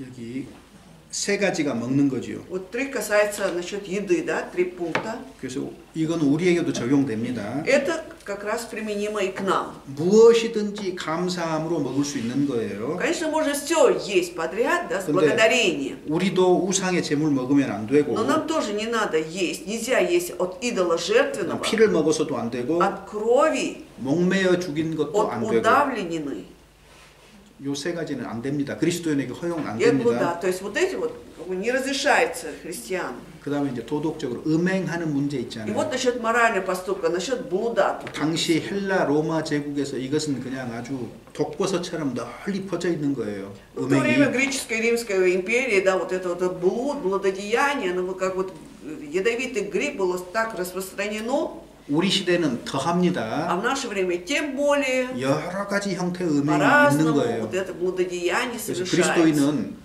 Поэтому 이 христиане 문제에 있어서 철저할 필요가 должны 있습니다. занимать четкую позицию насчет этой проблемы. 그래서 요 네 가지는 지금도 금하고 있습니다. Поэтому 4 вот эти пункта до сих пор они запрещаются 이거를 христианам. 확증을 하면서 결례를 행해서 만기가 됐다. 서원 기간이 끝났다는 것을 이제 알린 거예요. То есть, когда вот это время обета, то, что соблюдается, не соблюдается, тем самым показывается, что время обета прекратилось. 자, 이제 Срок. 음식과 그리스도인 한번 생각해 Вот 봅시다. давайте 음식과 посмотрим 그리스도인. на вот эту проблему, соотношение, да, между 성경이 питанием, едой и христианином. 음식과 하나님의 백성 사이에 어떻게 말하고 있느냐? Как Библия говорит насчет отношений христиан к пище? 아담과 하와에게는 무엇을 허락하셨어요? Адаму и Еву что было разрешено есть? 열매 맺는 채소와 열매 맺는 과일을 먹도록 한 Можно 겁니다. есть овощи и фрукты, да, у которых есть семя, да. 그러니까 처음에는 전부 다 베지테리인이에요. Сначала были 베지테리인이에요. все вегетарианцами, были 이해 вначале. 되셨죠? Вы же знаете, 그럼 да? 고기는 언제 А 허용하셨어요? когда стали есть мясо? 홍수 이후에 После уже потопа Ноева. 노아의 홍수 이후에는 После Ноева потопа 육식을 허락하신 거예요. Бог разрешил есть, принимать мясное. 그런데 유대인들에게는 Но вот иудеям, 레위기 11장에 Левит 11 главе, 정한 짐승과 부정한 Да. 짐승을 구별을 там уже 해서 нужно было различать, да, чистое животное, нечистое животное. 정한 짐승만 먹도록 한 거예요. Только чистое животное позволялось допускать пищу. 지금 우리하고는 관계 있어요, 없어요? Это имеет уже отношение к нам сегодня? 관계 없어요. Нет, не имеет. 왜? 그건 율법이에요, Потому 율법. что то относилось к закону. 율법에 속한 겁니다. Все относилось к 특히 закону. 이스라엘 사람들에게 율법 아래 있는 이스라엘 사람들에게 말한 거예요. Эти слова были сказаны израильтянам, находящимся под законом. 그 우리 그리스도인들은요. А мы, христиане, как? 레위기 11장을 어떤 교훈을 받을 수는 있지만 Да, по 11 главе к Левитам мы можем чему-то там научиться для себя, да? 문자 그대로 안 지켜도 Но 된다 그 말이에요. буквально там соблюдать это не нужно. 보세요. 어떤 것이 정해요? Смотрите, что относится чисто к 굽이 животному? 갈라지고 У кого раздвоены копыта там, 그다음에 парнокопытные, 되새김질하는 것이 которые 정하다. жуют жвачку там. 이거 어떻게 교훈받아요? Вот на основе этого чему можем научиться? 세상과 죄와 Чтобы 구별이 мы 되어서 살아야 되고 жили, да, отделившись от этого мира, от греха. 하나님의 말씀을 반복적으로 되새김질해야 И без 되는 거예요. конца вот это Слово Божие, да, мы также жевали без конца. 그 다음에 물고기는요. А насчет рыб? 지느러미가 있어야 되고 비늘이 있어야 돼요. Плавники были, чешуя, чтобы была. 지느러미는 뭐예요? Плавники что означает? 물고기의 지느러미는요. 방향을 결정을 해요. Ведь как раз 방향을. плавники у рыб, да, они определяют направление, куда двигаться рыбам. 우리가 복음이 전해지는 방향 속에서 살아가야 된다는 Это 거예요. говорит о том, что мы должны жить в направлении благовествования. 그리고 비늘이 있잖아요. А вот то есть чешуя, 부딪혔을 때 갑옷과 같은 역할을 해서 몸을 보호를 하는 거예요. она служит для защиты вот этой рыбы, да, что когда они с чем-то сталкиваются, вот как щит, как броня. 그러니까 Поэтому 죄 짓지 않아야 된다는 얘기를 하고 있는 здесь говорится о 거고. том, что мы, христиане, должны грешить. 그 다음에 바닷물이 물고기 뱃속으로 절대 물고기에게 들어가지 못합니다. И вообще морская вода, она не входит, да, в чрево этой рыбы никогда. 그러니까 갑옷이 필요해요. 갑옷. То есть для 갑옷과 этого 같아요. требуется вот это вот как бы щит, вот этот бронежилет для нас. 에베소서 6장에 영적인 전투를 위해서 갑옷을 입으라고 돼 있잖아요. 갑주를 입으라고 돼 있잖아요. Там же написано, чтобы облекли себя во все оружие Божие, да, как Ефесянам 6 главе написано. 그럼 우리에게 비늘 같은 갑옷 같은 게 Поэтому 뭐예요? вот это вот для нас защитная одежда в виде чешуи, что может стать? 구원의 투구. Это шлем спасения. 그 6장에 있는 것들 다 Вот то, что 갖추는 거예요. 그게 написано 비늘과 в 같은 6 거예요. главе, вот это все относится к чешуе. 그 다음에 새들도 И птицы тоже. 먹을 수 있는 것과 먹을 수 없는 Да? 것이 있어요. Есть такие птицы, которые мы можем употреблять пищу, а которые нет. 근데 거기 부정하다 그러는 새들 보면은요. Вот когда посмотришь на разряд вот нечистых птиц в Библии, 식물도 먹고 육식도 하는 거예요. а те, которые питаются и растительной пищей, и животной, 그거는 구별되지 않은 것이다. 부정하다 это 그러는 거. говорится о том, что они не умеют разделять, они нечистой 그 пищи. 다음에 곤충도요. 곤충이죠. А вот 벌레들. насекомые всякие. 벌레들은 어떤 것이 정하고 어떤 것이 Какие 부정해요? насекомые относятся к чистым, которые нечистым? Для нас. 날개가 С 있는데 крыльями, которые. 안 날면은 Если они имеют крылья, но они не прыгают, не 부정하다, 먹지 летают, 말라고 да, 했잖아요. они относятся к нечистым, нельзя их есть. 그다음에 뛰는 발이 А 있어. у тех 뛰는 это 발. ножки прыгает, подпрыгивает. 뛰는 발이 있으니 뛰어야 돼. То 뛰어야 돼. есть если есть 메뚜기처럼. ножки, вот как саранча, должны 왜? 이 подпрыгивать. 세상은 더러우니까 Почему? Потому что этот мир-то грязный, 더러운 거를 скверный. 피해서 펄쩍펄쩍 И 뛰면서 чтобы 살라고 말이거든요. избегали мы это скверну, да, вот так 그래서 вот подпрыгивая жили. 뛰는 발이 있는 것은 정하니까 먹어도 된다 그런 Они 거예요. относятся к чистым, вот эти насекомые, которые 그러니까 имеют ножки для прыгания. Их можно 거기 кушать. 레위기 11장의 그 내용을 딱 보면은 우리 하나님의 백성이 어떠해야 되는지 다 얘기하고 В 있는 11 거예요. главе книги Левит, да, мы можем четко понять, да, вот как мы, христиане, должны жить, 근데 поступать. 그때 먹어야 되는 것, 안 먹어야 되는 거는 누구에게 적용한다고요? Чистое, нечистое, это кому относилось все это, кто должен был это применять тогда? 유대인들에게. Иудеи тогда. 그러면 이제 우리 그리스도인들은요. Тогда мы, христиане, как мы должны? 세 가지 피하면 돼요. Избежать вот эти три аспекта. Три. 우상의 제물, Идоложертвенное, от 목매어 крови, 죽인 거. от удавленины. 나머지는 어떻게 해야 돼요? Уже остальное, что мы должны? 그리스도인 돼지고기 먹으면 돼요? Да, 안 돼요? христиане могут есть свинину или нет? Исаии написано, нельзя есть. 먹어도 돼요. Можно есть. 아무 문제 없어요. Никаких проблем. 자, 그리스도인은 어떤 음식과 어떤 관련이 있느냐? Вот какое отношение имеет христианин к пище? Какой пище? 디모데 전서 Первое послание Тимофея, 4장입니다. 4 глава. 1 Тимофея, глава 4. 3절 4절입니다. 3-4 стихи. Страница 254, 3-4 стихи. 4 глава. Запрещающих вступать в брак и употреблять пищу то, что Бог сотворил, дабы верные, познавшие истину, вкушали с благодарением. Ибо всякое творение Божие хорошо, и ничто не предусудительно, если принимается с благодарением. 감사함으로 먹으라요. Благодарением 감사함으로. принимать, вкушать и все. 그러니까 음식을 맛있게 먹는 것은 신앙 생활입니다. Вообще, вкушать благодарением – это наша духовная жизнь. 이해되셨죠? Вы поняли? 음식 맛있게 먹는 거 신앙 생활 잘하는 거예요. Когда с аппетитом мы вкушаем, это говорит о том, что мы живем хорошей духовной жизнью. 그리고 그게 좋은 모습이에요. Это хороший облик тогда. 문제가 되는 거는요. Проблема, когда становится, 과식, 너무 когда 많이 переедаем, 먹는 거. обжорством 그건 занимаемся. 절제하지 않은 것이니까 Это 문제가 될 говорит 수 о том, что 있어요. человек не умеет воздерживаться, поэтому может стать проблемой. 건강을 잃을 만큼 안 먹는 거. Либо когда воздерживаемся, нам главное, чтобы ты был здоров. 그것도 옳지 않은 거예요. 음식과 관련해서. Когда вот насчет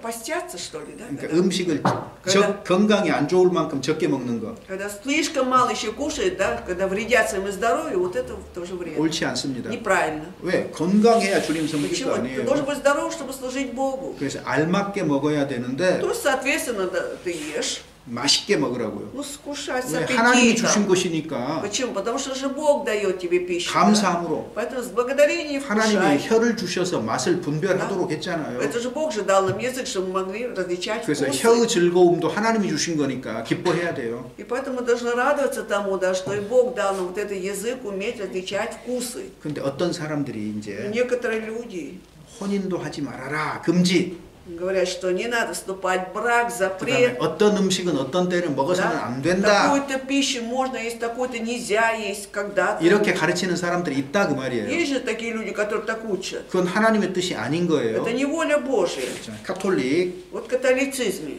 카톨릭 신부는 결혼 안 합니다. Там священник, он не женится. 그 뭐예요? 혼인 폐한 거예요. Это получается, 교회 что 법이에요. это закон такой церкви, да, отменить всякий брак для 아예 священнослужителей. 결혼 안 합니다. Вообще не 수녀도 вступает, 마찬가지예요. да, и вот это монахини тоже. 여기 러시아 정교는 В российском православии 저 잘 몰라요. 책으로만 봤어요. я только книги читал, точно не знаю. 이피스kop이라든가 이렇게 높은 Если 아키비숍이나 епископ, 이렇게 патри- 되려면 결혼 안 해야 Чтобы 된다고 стать 그러더라고요. патриархом, ты не вступаешь в брак. 그리고 보통 사제는 괜찮다고 그러더라고요. Обычные священнослужители вступают, нормально. 맞습니까? Верно, да? Так? Так и есть. 그것도 일부 혼인 폐지한 거죠. Это тоже они, значит, отменяют, получается, брак. 근데 이런 것들이 뭔 줄 아세요? То есть, вы знаете, все это к чему приводит? 2절에 Во 보면 втором стихе. 읽어봅시다. Вот здесь пойдем. 디모데 전서 4장 2절. Возвращаемся 1 Тимофея 4:2.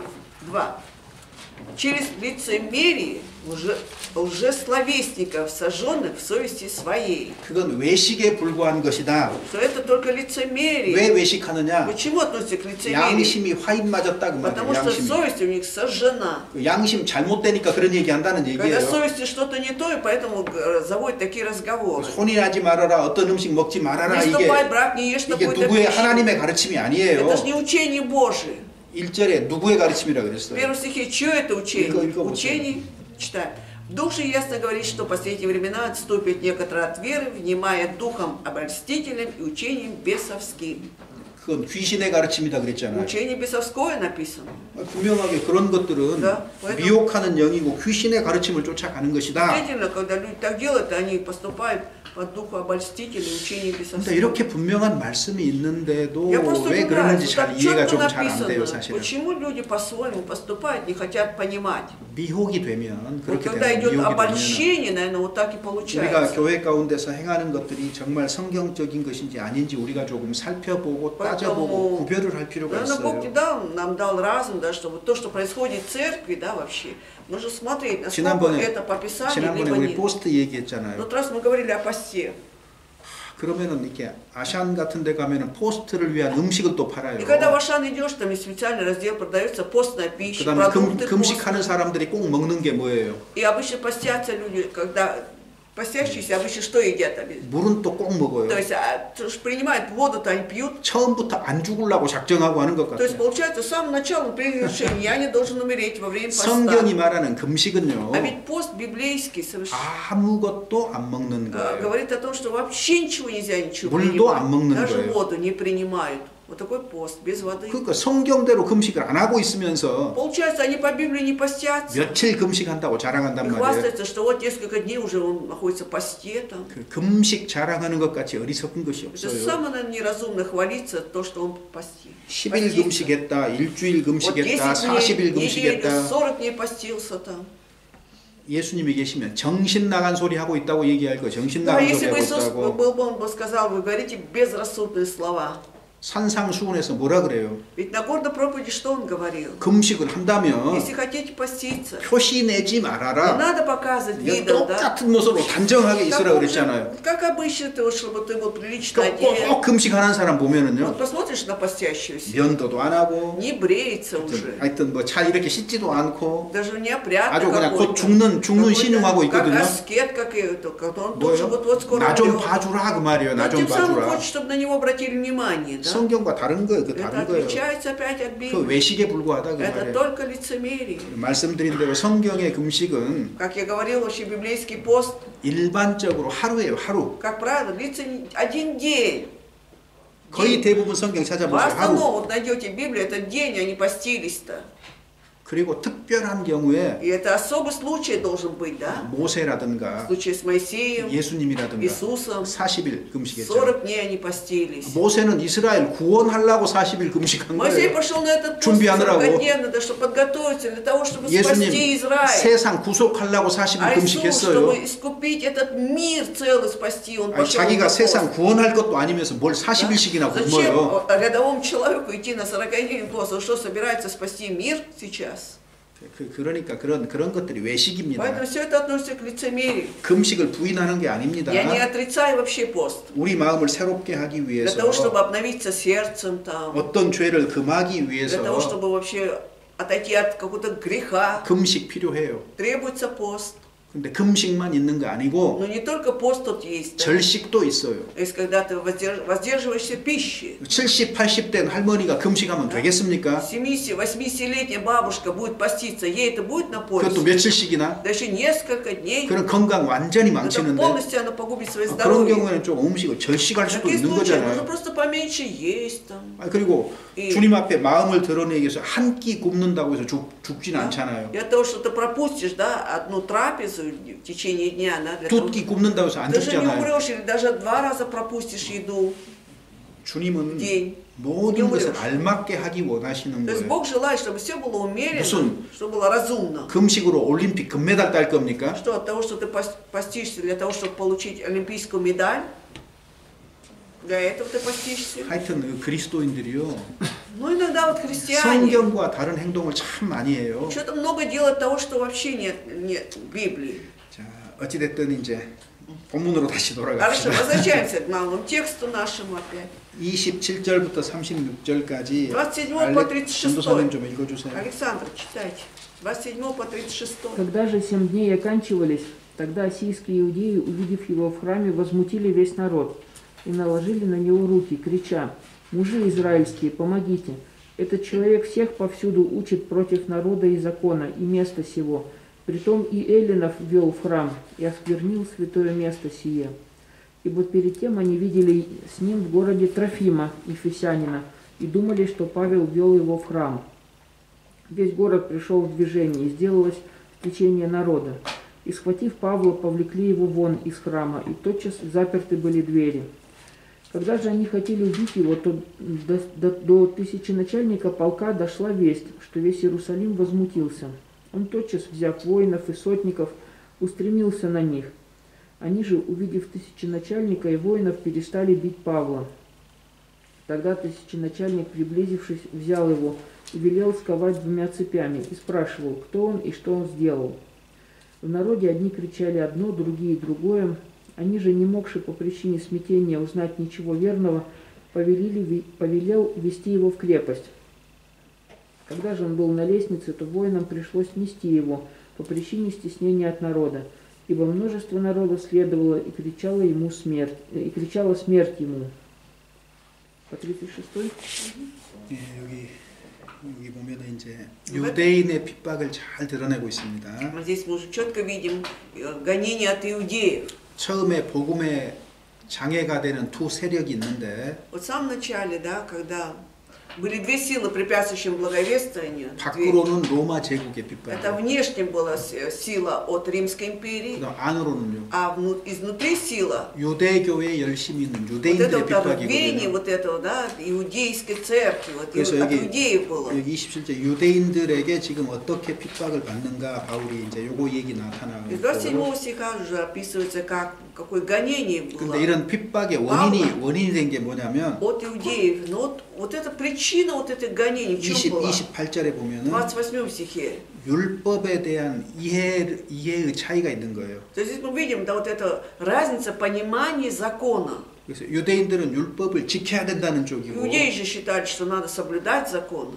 바울은요. А Павел, 율법으로는 죄를 깨닫고 что с помощью закона ты только понимаешь грех свой, осознаешь. 회개하고 복음을 믿어야 되는 Ты 것이다. должен покаяться, уверовать в Евангелие. 복음을 믿는 전 단계로서 사람의 죄인됨을 설명한 거거든요. То есть вот когда вот говорит о законе, он говорит, что вот через закон ты просто понимаешь, что ты человек грешный. 그리고 그 복음을 믿는 사람은 율법에서 벗어났다는 얘기라는 И 겁니다. говорит о том, что человек, уверовавший в его Евангелие, благую весть, да, он уже отходит от закона, освобождается. 그리스도인들이 알아야 될 것. Вот что должны знать христиане? 우리는 율법에서 벗어났어요. Да, 벗어났어. мы освободились от закона. 특별히 Да. 구원과 관계되어서. Особенно в отношении со спасением 근데 нашим. 거기까지만 알면 절반만 아는 Но 거예요. если мы только до сюда знаем, мы знаем только половину. 율법에서 벗어나서 어디로 간 거예요? Освободившись от закона, куда мы идем? 은혜 아래로 들어간 Мы 거예요. становимся под благодать 그래서 Божью. 우리는 지금 은혜 아래에 있지 율법 아래에 있지 Да? И поэтому 않아요. мы сейчас находимся под благодатью, не под законом. 이해되셨죠? Вы понимаете? 은혜 아래로 들어갔다는 것이 강조가 돼야 돼요. Тут тоже подчеркивает о том, что мы под благодатью. 그러니까 지금 그리스도 거듭난 사람은 율법 지킬 의무 없지요? Поэтому рожденные свыше люди теперь не обязаны соблюдать законы, да, ведь? 자, 그러면 율법의 대표인 10계명은요. Хорошо, вот яркий представитель закона 10 заповедей. 지킬 의무 있어요, Мы 없어요? обязаны соблюдать 10 заповедей или нет? 없어요. Не имеем. 우리는 Нет. 10계명 아래에 있는 것이 아니에요. Мы не под эти 10 заповедей. 우리는 은혜 아래에 Мы 있는 под 거예요. благодатью, 그리스도의 사랑 아래에 있는 거예요. под любовью Христа. 그러니까 Поэтому 우리는 누구 말을 들어요? мы чьи слова даже слушаем? 그리스도의 말씀을 순종을 하는 거예요. Мы 그리스도의 말씀 послушаемся 순종. Слову, соблюдаем Слово Христа. 이해되셨죠? Вы понимаете? 그래서 신약 시대의 그리스도인들은 그리스도의 말씀에 순종을 하는 거지. Поэтому новозаветные христиане, они соблюдают слова Иисуса Христа. 글자 그대로 10계명을 지키는 것이 아니다 그 말입니다. 관계 없어요. То есть 10 заповедей уже не имеют к нам отношения, мы не соблюдаем их как буквально. 이렇게 написано. 말하면은 Если вот так скажешь, 율법 폐기론자네. 율법을 버렸네. скажешь, 폐기한 자다 그래요. так получается, что вы уже отступили от закона. 그럼 율법 안 지켜도 마음대로 그냥 살아도 된다는 말이냐? Либо вы хотите сказать, что совершенно не соблюдая законы, как хотим будем жить, и можно так жить, да? 그렇게 살아도 돼요, 안 돼요? Можно там жить, как вы думаете, или нет, не соблюдая совсем закон? 안 돼요. Нельзя. 왜? Почему? 은혜 아래 있다니까요. 은혜 아래. Под благодатью мы 은혜 안에 находимся. 들어가 있기 때문에 주님의 말씀에 순종하고 살아야 되는 Наша 거예요. задача сейчас жить, соблюдая только законы Бога, то есть Его слова соблюдать. 그러면은 10계명은 저절로 이루어지는 거예요. И тогда, само собой, вот эти 10 заповедей будут соблюдаться 이해되셨죠? автоматически, 여기 понимаете? 특히 서신서 말씀에 순종하고 살아가면 Если тем более будем жить, соблюдая вот эти слова из посланий апостольских, 10계명 다 이루어져요. получается, 10 заповедей, они соблюдаются. 자, 근데 또 한번 생각을 해봐요. Так, ну давайте еще подумаем. 예수님이 오셨어요. Вот пришел Иисус, 오셔가지고 придя, 우리는 죄인이기 때문에 율법을 다 지킬 수 없잖아요. мы же грешники, мы не можем соблюсти все законы, так? 그래서 우리 대신 И поэтому Иисус вместо нас 돌아가시기만 한 것이 아니에요. не только ведь умер Он, 우리 대신 율법도 다 지킨 Он, 거예요. получается, вместо нас Он смог соблюсти все законы. 그것이 성경이 말하는 거예요. Вот о чем же говорит 그러니까 Библия. 예수님이 우리를 대신해서 율법을 다 지키셨고, То есть Иисус вместо нас смог соблюсти все законы, соблюл 그리고 우리를 위해서 우리 죄를 대신해서 돌아가신 и 거예요. умер за наши грехи. 주님이 다 지켰는데 Если Господь 나를 대신해서 вместо меня, да, Он все это исполнил, 그러면 совершил, 내가 또 지켜야 됩니까? что мне опять надо соблюдать тогда. 그럼 예수님이 나를 위해서 대신 지켜준 건 아무 소용도 없는 거예요. Тогда то, что Иисус вместо меня смог соблюсти, это все не имеет никакой значения уже.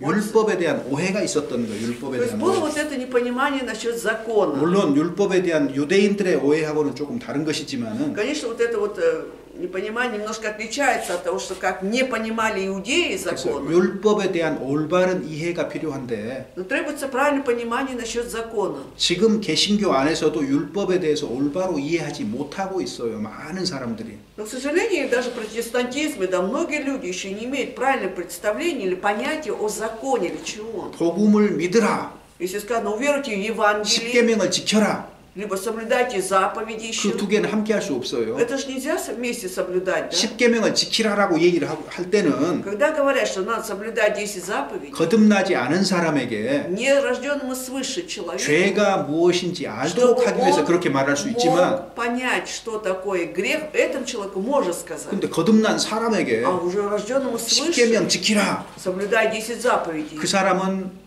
Получается, этот человек 두 가지 반대되는 얘기를 하고 있는 거예요. говорит два противоречивых слова, да? 뭐 율법도 지켜라, То есть соблюдай 복음도 믿어라 지금 закон 이렇게 말하고 있는 и веру 겁니다. в Евангелие. Вот он же этим хочет сказать. 이건 Это хочет сказать. 혼합이죠, 혼합. Это вообще полное смешение. 그거 이제 프라바슬라비아하고 가톨릭이하고 Это 그렇게 вот 하는 как 거예요. раз приветствуется в православии и католицизме. 그래서 구원받은 사람은 율법에서 벗어나서 은혜 아래 들어가 있다. То есть 이거 спасенный человек, 확인해야 됩니다. он освободился от закона, он вошел под благодать, а это нужно проверять. 고린도전서 1 Коринфянам.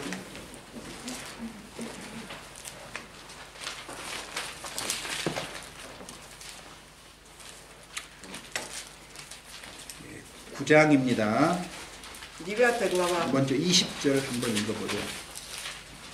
20 стих. Витягера, да? 9장 20절입니다. 9 глава, 20 стих. Для иудеев я был как иудей, чтобы приобрести иудеев. Для подзаконных был как подзаконный, чтобы приобрести подзаконных. 율법 아래에 있는 자들, Подзаконные. 이건 모세의 율법 아래에 있는 Это те, 자들입니다. которые были под законом это Моисея. 근데 바울은 내가 그 율법 아래에 있지 않다 그랬어요. Но Павел говорит, я уже не нахожусь, я не подзаконный этому. 근데 21절 И 읽어보시죠. вот 21. Для чуждых закона, как чужды закона, не будучи чужд закона перед Богом, но подзаконен Христу, чтобы приобрести чуждых законов. 모세의 율법 아래에는 있지 않지만은 Он не находится под законом Моисея, 그리스도의 율법 아래에는 있다 그랬어요. но находится теперь он подзаконен Христу. 그럼 그리스도의 율법이 뭐예요? А в чем заключается закон Христа?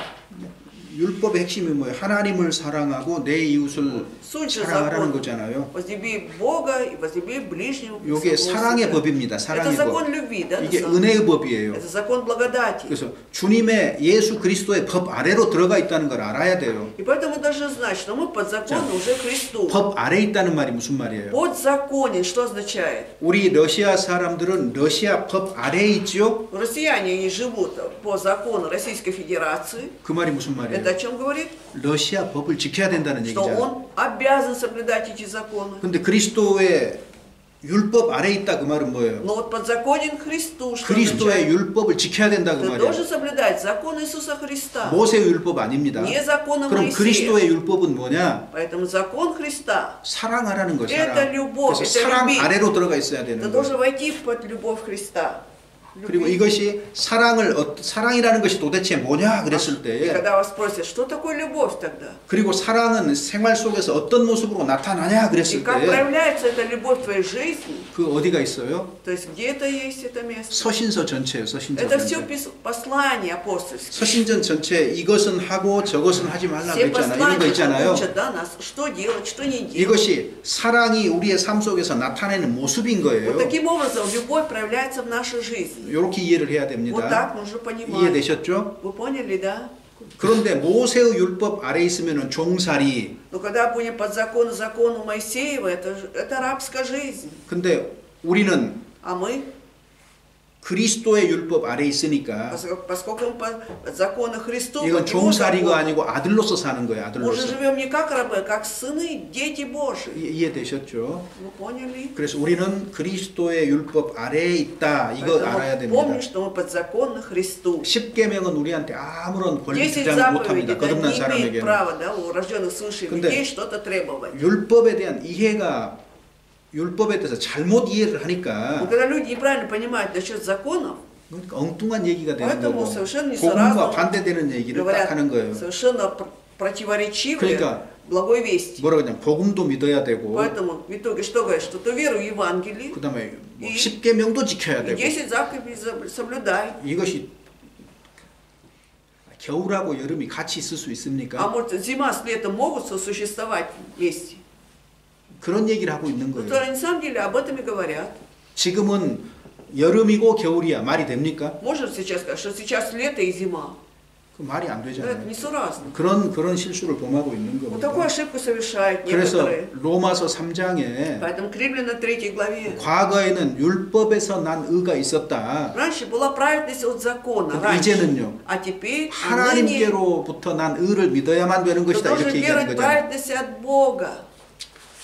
자, 그것이 이제 십자가의 구속으로 이루어진 겁니다. И эта праведность, она совершилась на кресте. 그래서 여기 이제 율법에 대한 올바른 이해가 필수적입니다. Поэтому просто необходимо правильное понимание насчет закона.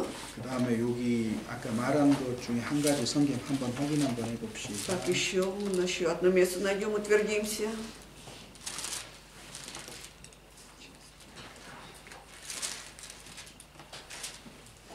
갈라디아서 보면요. Послание Галатам.